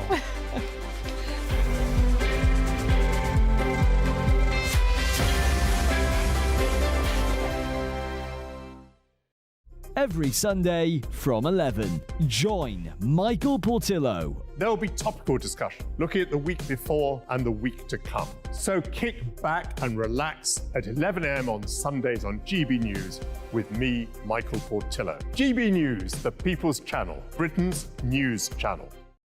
Your weekend starts here with Friday Night Live with me, Mark Dolan, 8 till 9 on GB News. Big stories, big guests and big laughs as we get you ready for a cracking weekend. That's Friday Night Live with Mark Dolan. Fridays 8 till 9 on GB News. Bring your own drinks. The admission's free. Britain's newsroom, weekday mornings from 9:30. When you listen to Nigel Farage's assessment there, do you feel that maybe this is as good as it was going to get, given that we had the pandemic and it was inevitably always going to be a bit of a mixed bag? Well, I think it's a bit of a poor excuse from Nigel there that they haven't done it properly. The facts are, Nigel, that it's not worked. It's not going to work. Yes, we will rejoin. I mean, are we better off for it? Are they... Can I jump in there, Charlie? We're going to rejoin under which government? Because Labour aren't going to do that, unless you don't think... But I mean, it's going to be unavoidable not to join, because I think it's getting worse and worse for us. I mean, let me just say this. Are the NHS better because we're out of Europe? No, they're not, because they're not employing more staff. Is the building trade better off? No. Is travelling abroad or to the EU or staying in the EU, are we better off? No. Are we better off because foods rise because of the EU? No. Are we better off with imports and export? No, because they're taking longer. The overall result is that we're not better off. The killer point here is 57% of the public would now vote to remain. 33% would leave. Surely that's the telling point. It depends on the pollster, Charlie, because we were talking to a very good pollster earlier who said there's no enthusiasm for any change in a year. Maybe 10 years, they might be thinking about it. Belinda de Lucia, let's bring you in. I'm sure you want to react to what Charlie said. I mean, who would have thought that the UK wanting to run its own affairs and making our politicians more accountable would be so revolutionary? EU Parliament voted a majority to get rid of the vetoes, the last remaining scraps of democracy that the EU had. Now, luckily for EU citizens at the moment, you know, it means a treaty change to actually go forward. But that is the mood. The ever closer union. We have dodged a federalised, globalist, international, power-gobbling, anti-democratic organisation, and that's worth more than a few trade and travel perks for a few wealthy people in this country. Hear, hear. Belinda de Lucia, Charlie Mullins, great to see you both. I'm Andrew Doyle. Join me at 7 o'clock every Sunday night for Free Speech Nation, the show where I tackle the week's biggest stories in politics and current affairs with the help of my two comedian panellists and a variety of special guests. Free Speech Nation, Sunday nights from 7 on GB News, the People's Channel, Britain's news channel. Welcome back to Saturday Morning Live. Really good to have your company this morning. Loads of you getting in touch on the Tooth Fairy story. Now, you might remember when you would lose a tooth, you'd get £1 under your pillow. Those days have gone. Apparently, some children are getting up to £100 under their pillowcase, would you believe, and designer jewellery. Toothflation. Toothflation, yes. Very good. Very, very good. There are some... If you want to take on the Tooth Fairy? Or shall I mention some? Yeah, let's do some. I'll mention one. You do some. Yeah. Let's go to Duncan now. Duncan said he got 50p per tooth. Ooh. Maybe the government should help with the cost of toothflation. Oh, my God, he said toothflation. He's got the same sense of humour as you, yeah. For those who can't afford 100 per tooth. And Paula says maybe it's time parents stop lying to their kids. If any kids are watching... Turn over for a sec. Yeah. Lying to their kids about these kind of things. Yeah. Easter Bunny. Yeah, we'll leave the rest. Okay. Yeah. Yes. Gerald says it was 5p in my day. And Mike says he used to get a silver 3 pence or 1 penny. What would a child do with £100? Absolutely ridiculous. Steve simply says, how much? With capital letters and loads of exclamation marks. Buy a new set of teeth in Turkey. You pretty much could, couldn't you? The tooth fairy would bring him a shiny 6p, and we thought it was a fortune back in the day. Well, there you go. Yeah. Do keep those views coming in on any of the stories that we're talking about today. gbnews@gbnews.com. Yep. Actually, one more. Can I please say one more? Sorry, Sharon said, my son left a note under his pillow saying, "Dear Tooth Fairy, please can I have £13.47? He wanted to buy a Lego model. We left him £2, but later bought him the Lego. I love that one. That's a great story. That's a good way of doing it as well. Moving on. Now, Brits are ambitious people, we know that, and just over half of us are losing a little bit of weight in the coming year. But did you know, according to new research, that 77% of Brits are unaware that losing weight can reduce the risk of fertility problems and type 2 diabetes as well? And only 14% of people know that weight loss can benefit menopausal symptoms. All of these things are connected, you see. Yeah, absolutely. Well, there's so many health benefits. Someone that knows a little bit more about this topic is nutritionist at the One Diet, Mark Gilbert. So, Mark, why don't more people know about this? Well, it's tough to say. People generally know that, especially if they're overweight, obviously, losing weight benefits the health in many ways. Some of the tests your doctors do on you, for cholesterol, triglycerides, diabetes, blood sugar control, all these things get better with weight loss if you're overweight and or if you have a sedentary lifestyle, you don't exercise a lot. So but there's all. I mean, I've spent my life studying health and nutrition, etc., and how it affects the body, and it's not surprising because it's such a big field that people don't know all the details. I mean, so many physical benefits, as you described, but also you can imagine mental benefits as well if you start to lose weight. Yeah, every year we do this Weight of the Nation report because people are gearing up to get healthy after they've probably done a little bit of damage to their health maybe over the holidays. And one thing that came across was that 38% of people thought that being overweight was affecting their mental health. Yeah, so that is a concern for a lot of people. So I've always been an advocate for saying we should really push people to be active because that sends off a trigger effect. With weight loss comes not only physical benefits, but of course, mental health benefits. What do you think is the key thing in mental health for this? Well, I looked into this because whenever we get the responses to our survey, it's 2,000 people, 2,000 regular Brits, and I looked into this, and the most obvious answers seem to be the background inflammation that happens when people aren't as healthy as they could be. So if your lifestyle, if you're not active enough, if you're gaining weight, if your diet's not that great, you're going to have a level of background inflammation that it's not the kind of inflammation that if you've got a terrible injury, but it's higher than it should be in general. And as that inflammation is higher throughout your life, it's causing some damage, and it's reflecting the fact that your metabolism isn't optimal. And most people probably know if you exercise more, if you have a good diet, your metabolism works a lot better than if your lifestyle is otherwise. Thank you, Mark. Really good to get your thoughts on that. Well, let's bring in someone who's got personal experience with tackling weight loss. Her name is Deborah Adams. And I believe, Deborah, a very good morning to you, that you have lost an incredible, well, at least 8 stone. Massive congratulations to you. Tell us a little bit about your journey. OK, so I first stumbled across the one-to-one diet when I was getting married. And I wanted to drop a dress size for my wedding. And I saw someone and they were losing weight. So I did it for 12 weeks and I lost 3.5 stones. So I knew about the plan. At the wedding, funnily enough, as I was dancing on the dance floor to Peter Andre's and Brian Knight's song, next minute I'm pregnant, okay? The rest of my life, and next minute I'm pregnant, okay? Love that. That's why it was written. Okay, right. So I then became pregnant, and it was a really complicated pregnancy. And I had a blood clot in the lung, and I spent most of the time in hospital. And during that period, I gained 8 stones. I, had a blood clot in the lung. I had to be resuscitated. And when they brought me out of intensive care and weighed me, the doctors said to me at that time, if you don't get that weight off, you're going to have a heart attack within the next 7 years. Jeez. And it's just like, we look at weight as like and how you're going to feel, but now it was like, this is my life. I've got everything to live for. But because I'd heard about the plan, I jumped straight back on it. I found myself a coach. This is the difference. I found myself a coach that was going to work with me, and I started the program. And I did a bit of a combination of meal replacements and a 200-calorie meal. And I lost on average, 6.35 a stone kgs a month. At my heaviest, when we talk about, you touched on mental health, you go from feeling glamorous on your wedding day. I didn't even recognize myself in the mirror. So confidence was gone. I had social anxiety.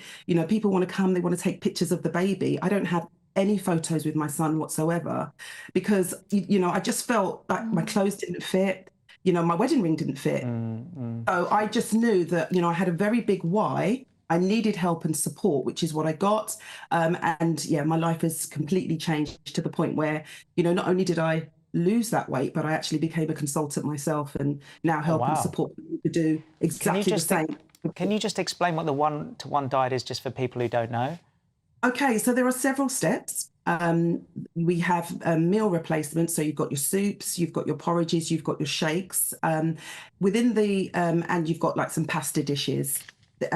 I did a combination. So I did like a nutritious shake for breakfast. I had a soup at lunch and like a chocolate bar in the afternoon. And then I prepared myself my own meal in the evenings of protein and vegetables. So my chicken, my prawns, my eggs, salad and veg. So I put my body into what we call ketosis, which is maximum fat burning mode. And I stayed there for the whole time, appetite suppressed, felt amazing. And as the weight began to fall off, stone by stone, you start to get back into your clothing again. I was back in the high street because at my heaviest, I couldn't shop in the high street, I didn't want to go in the changing room and try on clothes or any of that anymore. So as I began to transform, my confidence came back and I just began screaming and telling everybody, look, there is help and support because when you are at your heaviest, I was an emotional eater. When you're at your heaviest, you don't know where to go. And whilst the doctors and the medical teams were saying to me, you need to do this, there isn't a lot of help and support out there for people that are food addicts or, morbidly obese. So I found this program, and that is where you do get that one-to-one support of a consultant there every day, supporting me, cheering me on every stone of the way, which is what I do now. And we do it with great success. Well, so, yeah. You certainly do, Deborah. You look absolutely incredible. And more importantly, you feel incredible. So that's amazing. And the confidence is back. Thank you so much for joining us. Really, really good to see you. And do stay with us. Lots more to come on the show today. But first, let's get the news headlines with Sophia Wensler.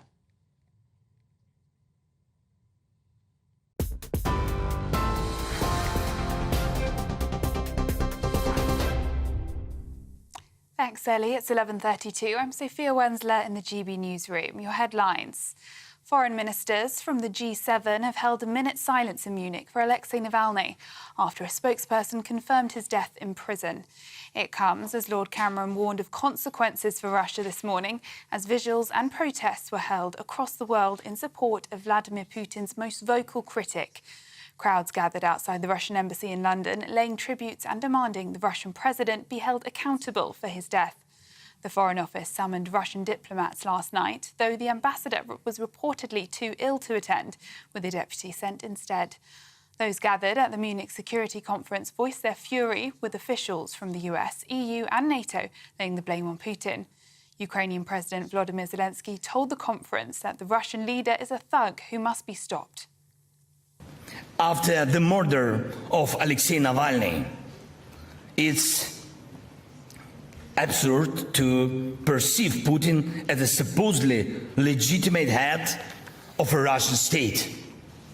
And he is a thug who maintains power through corruption and violence, coming to his so-called inauguration, shaking his hand, considering him an equal means to disdain the very nature of political power.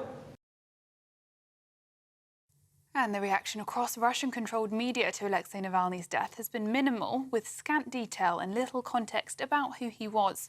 Officers have been seen this morning removing floral tributes, ensuring there's little evidence of the support he might have had. In other news, a third of small boat arrivals since 2018 have taken place while Rishi Sunak was Prime Minister. That's according to new analysis by the Labour Party. Shadow Home Secretary Yvette Cooper says it's proof the government's focus on its Rwanda plan isn't enough to solve the crisis. The government insists its policies are working, with the number of crossings last year more than down on a third compared to a year earlier.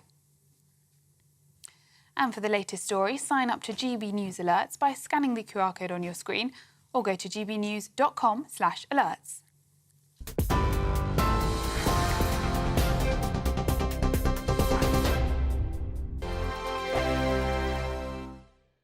I'm Christopher Hope. And I'm Gloria Di Piero, bringing you PMQ's Live here on GB News. Every Wednesday, we'll bring you live coverage of Prime Minister's questions when Rishi Sunak and Sir Keir Starmer go head-to-head in the House of Commons. We'll be asking our viewers and listeners to submit the questions that they would like to put to the Prime Minister, and we'll put that to our panel of top politicians in our Westminster studio. That's PMQ's Live here on GB News, Britain's election channel. The Camilla Tominey Show, Sunday mornings from 9:30. Questions to be answered, and there seem to be a significant amount, does once again point its way to a public inquiry into exactly what happened in this case.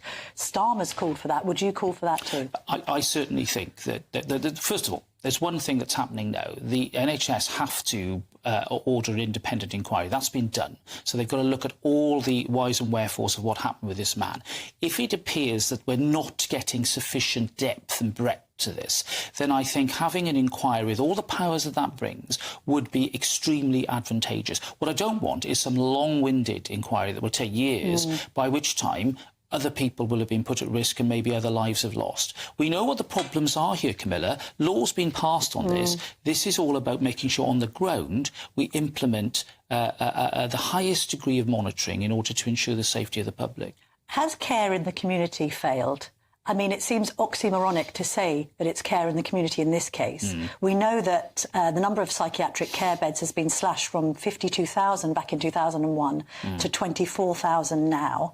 I've anecdotally, because I wrote my column about this in The Telegraph yesterday, received quite a lot of correspondence from people saying the situation with care in the community is dire. People aren't being adequately monitored. Was it a mistake to close down all of those mental institutions? I don't think we should go back to those days when we had those appalling institutions where we just lock people away and forget about them, and not just mental health people, but autistic people and disabled people. Horrific way to treat individuals, and you know I campaign on that a lot. I know. However, I think if we move into a more community-based approach, which can be really good for many, many people who are on the spectrum and on that scale of mental health, we have to remember there will be a small but significant number who will continue to pose a danger. And that's why monitoring is so important. I'm Michelle Dewberry, and I'm not here to tell you what to think. I'd much rather hear what you have to say. So send in your opinions to gbviews@gbnews.com. Keep them clean, and you never know, I might read them out.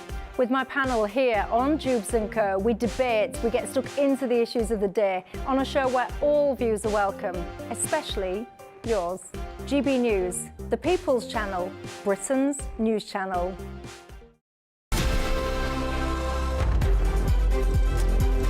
Back to Saturday Morning Live. It's time now for your weekly dose of showbiz news, and we're delighted to have our showbiz journalist fresh from Costa Rica, Stephanie Techi. Thank you, guys. I'm glad to be on the show. I was thinking about the show while I was away. I was like, I know Ellie and Pete are doing their best. Yeah, fake news. She wasn't in Sri Lanka, but she was somewhere. You have been to Sri Lanka? I have been to Sri Lanka. I'm a bit of a globe trotter, as they like to call me. She is. Well, you look incredible. It's lovely to have you back on the sofa. And a really fun look ahead to to the BAFTAs tomorrow night. Tomorrow. All of Hollywood is in London tomorrow for the BAFTA Awards, which will be taking place at the Royal Festival Hall in London. It's going to be a big affair. It's been a big year for films. You know, some of the great films have been awarded, including Oppenheimer, up for 13 awards tomorrow. So if you guys are watching, don't be surprised if you've seen Oppenheimer going up for more awards. We got Poor Things, which stars Emma Stone as well, which is a reimagining of Frankenstein. She's up for Best Actress. We are going to see a bit of the Barbie cast there. Margot Robbie, Ryan Gosling. It's going to be a really big affair. But the big question is, you know, Prince William, he is the president of BAFTA, and he has confirmed he'll be turning up. Usually Kate is on his arm and she looks amazing, but this year she'll be missing it. So he will be flying solo tomorrow. But again, this is a big night for British film. I think Saltburn is going to do incredible and win Outstanding British Film of the Year. But tune into the BAFTAs. Great film, great fashion, and there'll probably be a bit of controversy too. There always is.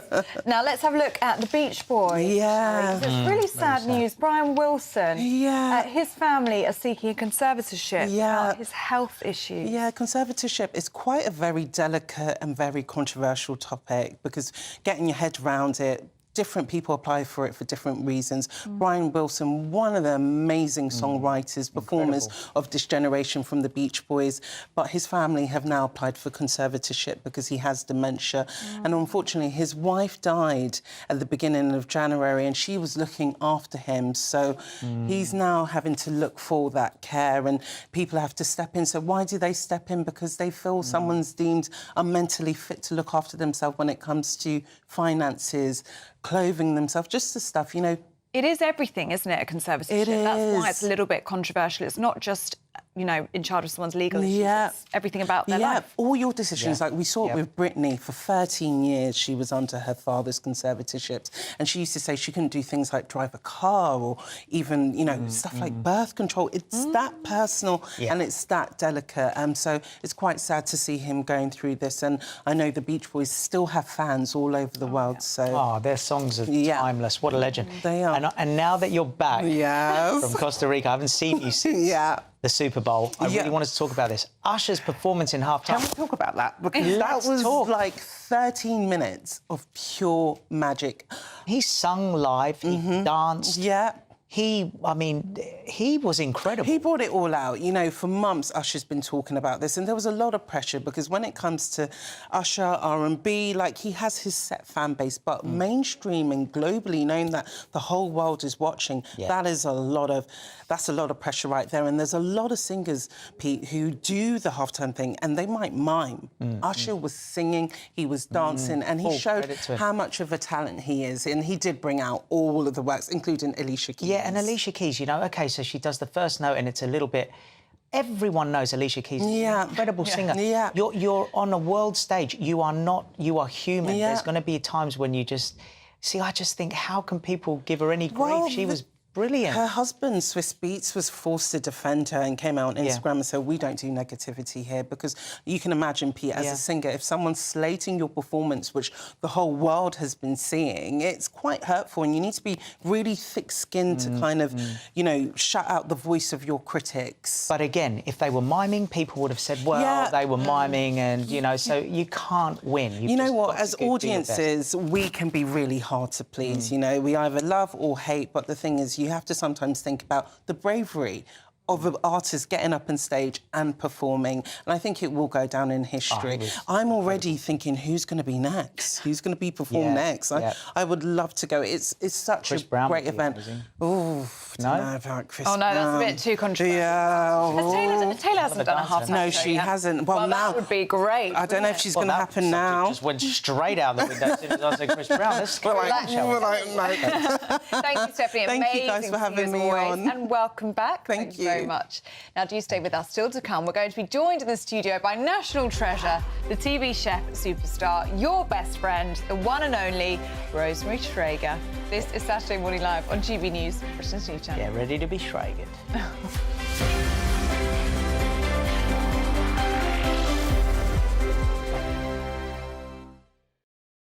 I think the most exciting bit for me is talking to people. People who I think are ignored often by the major news channels we're going to give news they want to hear. There's a voice there that needs to be heard. I think there's a chance here for a diversity of opinion to be expressed, which you don't find elsewhere. It's really exciting. We don't hold back. We're free to say how decisions that are taken here affect us all around the country.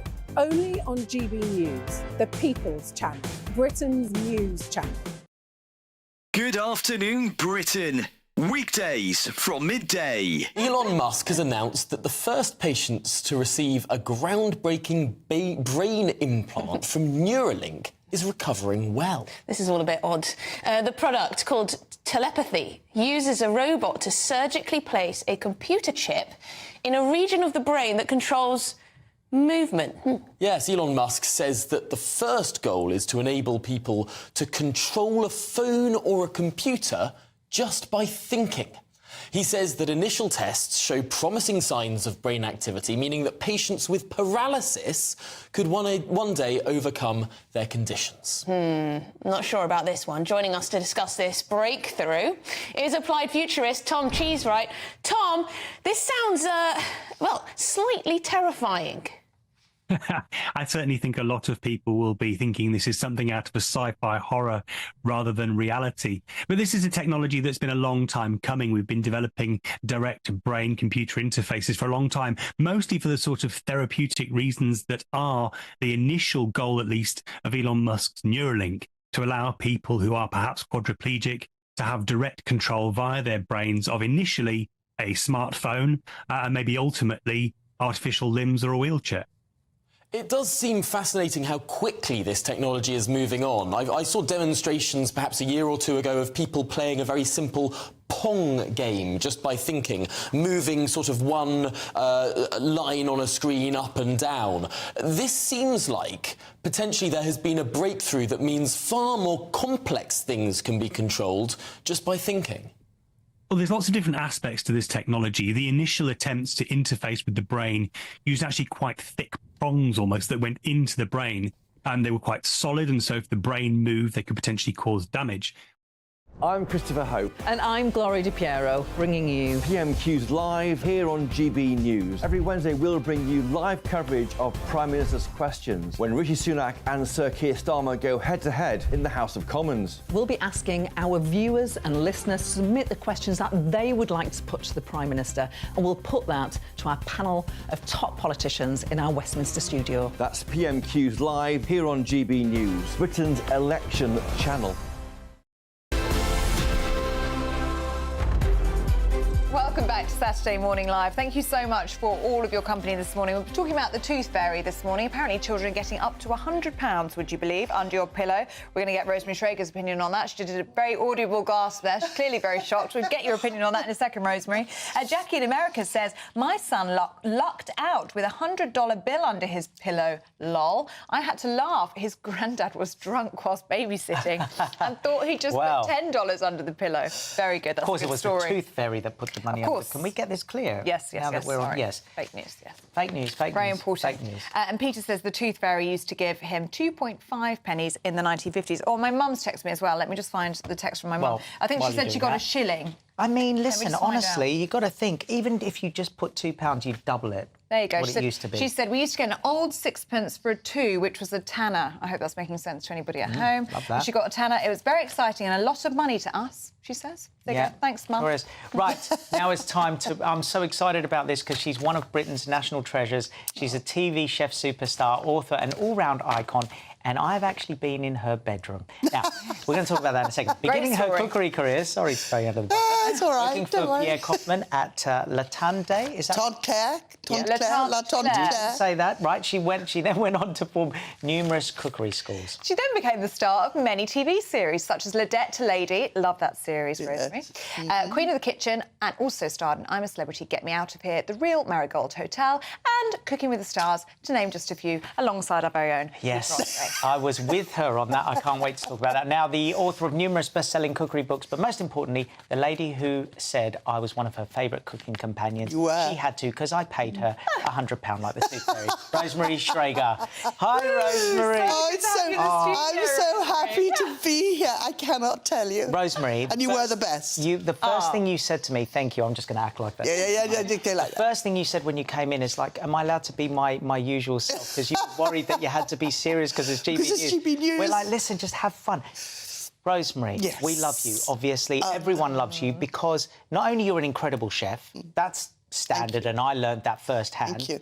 But also, you are such a kind, beautiful person, and you bring a lot of humour to what you're doing as well. Not just, you know, you bring fun into cooking. Is what I'm... Well, that's exactly right. And the thing about cooking is, everybody gets very worried about cooking as well. And also, people can't all cook. You know, why should they? I can't knit. You know, so there's all sorts of things. So, you know, and the thing is, it's gaining the confidence. But if you don't enjoy it and think, you know, actually nothing really matters, it's just cook. You shouldn't fall out over a soufflé. So, you know, I think the whole thing is you've got to see the funny side of cooking because it can. I know if it's horrible this time, it's great next time. You know, never give up. I always say to people, the best thing is to have 5 things. That's 5 nights. And whatever they do, just whether it's a bit of grilled chop or a good, you know, vegetarian or whatever it is, make that, perfect it, get your mashed potato, get everything. And then once that's done, you've done it. You don't have to move on. Yeah. You could just leave it there. But then gradually you can also pick up a few little odds and sods as well at the meantime. I was looking around because I want to get the book if I can. I've hidden it behind my pillow. Because I want to ask you about Cooking with the Stars, but... Now, that's a lot of interesting food in there. Just in case we don't get to talk about this, I really want to put this in. Yes, so please, thank you. Book. Yes, it's called Too Many Cooks. Came out this week. It came out this 2 days ago. It was lovely publication day. I love publication day. It gets very exciting. Everybody says, happy publication day. It's really, they do. It's lovely. And what I love about this, Rosemary, is I thought you'd come out with a cookbook, but it's not, is it? It's a crime and cooking novel. What I've done is, OK, the one thing I couldn't do when I started this, you mustn't bring in any, you must start doing something you know nothing about. So what I did was, I know about cooking, I'm a nosy person. You have to be nosy. So, of course, basically, I'm nosy, I'm interested in crime and interested in everything. And when COVID happened, my agent phoned me up, I was at boarding school with, funnily enough. That's all about a boarding school. It's quite fun. Prudence Bulstrode goes back to a boarding school. Anyway, and there's a murder, of course. But, and she said, would you actually... be able to write a book? I said, no. Anyway, gave it a go, and with a lot of help, at the beginning, with a lot of help, and 3 books later, and I absolutely love it. But not only that, Prudence is a 65-year-old retired chef, and she actually doesn't ever want to give up cooking, so she goes around the country cooking. Not every house and not every event is a murder, but then there's a murder that happens. And, you know, it's fun. It's fun. I mentioned this to someone outside. I said, oh, she's got a book which is basically cooking and murder. And he goes, oh, that sounds like my wife. Now, Rosemary, obviously, so the book's out. That's fantastic. Yeah, fantastic. Now, we did Cooking with the Stars. We certainly did. I was really nervous about doing it because I know love you cooking were. at home. But I remember. To cook with a chef. Now, you were amazing on that. And you know what I loved the most? This was a Rosemary moment. She'd go, Peter, I'm so proud of you for what you're doing. Quick, come and give me a hug. And then I'd go and hug her, and she'd go, why are you hugging me? You should be cooking. Your kitchen is a mess. Yeah, I said, you're so messy. And I loved that because, again, it was you made me want to get told off. Yeah, but you taught me so much. Yeah, well, cooking, that is, you see, again, that was so lovely about you. And we don't want to give each other too many compliments, but what was interesting about you is you sponged it up. Now, a lot of people are not given the opportunity to learn how to cook. That's right. And I think the fact is, when you have someone like you who absorbs it, like you were like a sponge. He is like a sponge. And you were doing what I was telling you to do. And that's as simple as that. And I like obedient people. I like people to do what I say. Well, kiss my feet, yes. that. You do anything. That night, we had to do a briefing for the next day, didn't we? Oh, that was so funny. Everyone else would go and they would sit in the restaurant and they would talk. Yeah. Rosemary would say to me, do you mind if I get in my nightie and get into bed, please? It was a bit late. So I had to sit on the couch opposite her bed. Yeah, she did, and read. And I'd ring Emily and say, Emily, I'm just with Rosemary in her nightie, and I'm going to have to tuck her in. Is that OK? And she's like, yeah, Rosemary's fine. And we would do the briefing, wouldn't we, in your bedroom? Well, it was so... But the thing was, you didn't realise, because we got to the final, and the thing was... well done, you two. This is something that... No, this is something that you personally really wanted, because you worked so hard, and you wrote a lot of notes, but you started reading it, and then you said, I want to do it one more time. Then you read it. I want to do it one more time. And then you read it. By the time you got to the fourth, fifth time, I was nearly asleep. He was. But it was wonderful. But this is all about you, because what happened was you were the best teacher. Honestly, I couldn't have asked for anyone better. Now, we remain friends to this day. You've been to our house. We're very good friends. Have you? Wow, you're yeah, we're very good friends. So yes. we're going to... one day we can hopefully cook again. And in yes, exactly. I want to cook with you again, because it's just, you know, it's somebody who's interested in learning about things. And I think in life... and actually, I was just talking to somebody just now, and they were saying how they started doing something by doing something with children. And, of course, you know, taking a children's subject, like if you want to learn about astronomy or whatever you want to do, get a children's book and stuff. Oh, you've got to go. Oh, no, we've run out of time. Oh, I can't bear it. Get the book. Yeah, buy that. You two are fabulous. Thank you so much. You're fabulous too. Sweet.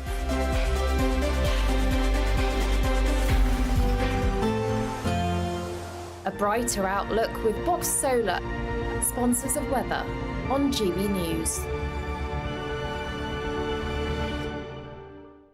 Hello, good morning. Welcome to your latest GB News weather update with me, Annie, from the Met Office. There will be some heavy rain through this afternoon and the evening, but there will also be some drier spells this weekend, and it is staying very mild. So it is a mild start out there.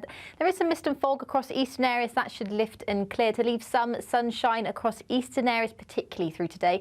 It should stay largely dry through much of the morning and into the afternoon here as well. However, across the west, we'll see drizzly rain, particularly across the coasts and the hills, and then some quite heavy rain arriving later on into parts of Northern Ireland and parts of West Wales and Western Scotland as well. But it will be feeling very mild once again, particularly in any of the sunshine in the east. As that band of very heavy rain pushes eastwards, we will see some disruption to travel, some difficult driving conditions. So there is a weather warning in force for many areas of England and Wales, and that will push into the southeast by Sunday morning, leaving a much drier start behind it elsewhere in the country. However, there is some uncertainty with how quickly this rain will clear, so I would prepare for a bit of rain in the south and east to start on Sunday. Elsewhere, though, it will be a much drier picture by the morning, away from some heavier showers floating around across northern Scotland. So many areas will see sunny spells through the course of Sunday, fairly light winds as well, so it will feel very pleasant in the sunshine. Still very mild air with us, so temperatures will be climbing to around 15 or 16 degrees in the south, which is very high for the time of year. Looks like things are heating up. Boxed boilers, sponsors of weather on GB News. In the GB Newsroom, we bring you the news as it happens with our team of dedicated journalists across the UK. We're ready to give you accurate reporting every day. When the news breaks, we'll be there with bulletins on GB News, the People's Channel, Britain's news channel. Lee Anderson's Real World, Fridays from 7 p.m. Dr. Jane Jones, who's the clinical lead for Care After Combat. Yep. Jane, thanks for coming. And just tell me a little bit about your organisation. What do you do? OK, well, thank you for having me here so we can talk about Care After Combat. So we are an organisation, a charity, who work into the prison system, working with military veterans who've somehow got involved with the justice system and... So there's quite a high population of ex-servicemen and women in our prisons. Why is that, do you think? So 2014, the government did a review of who was resident in UK prisons, and what they found were that military veterans are the highest occupational group, and this obviously raises some concerns. Yeah. So the government wanted to do something about that, and so they supported Care After Combat initially just as a scoping exercise, really, to see if there was any way we could help these men and women actually, you know, understand the problems that led to offending behaviour and go on to lead successful lives. So what sort of offending behaviour are we talking typically for people that's in prison that's actually served in our armed forces? Primarily, it's violence. Yeah. So that is the highest offence that we work with. Okay. But of course, the military, as with everybody else, it's the full range of offending behaviour. OK, so we're in a pub, Jane, Dr Jane, and I guess for some people, you know, the odd tip of alcohol is good, a bit of fun of a weekend, relax, let your hair down.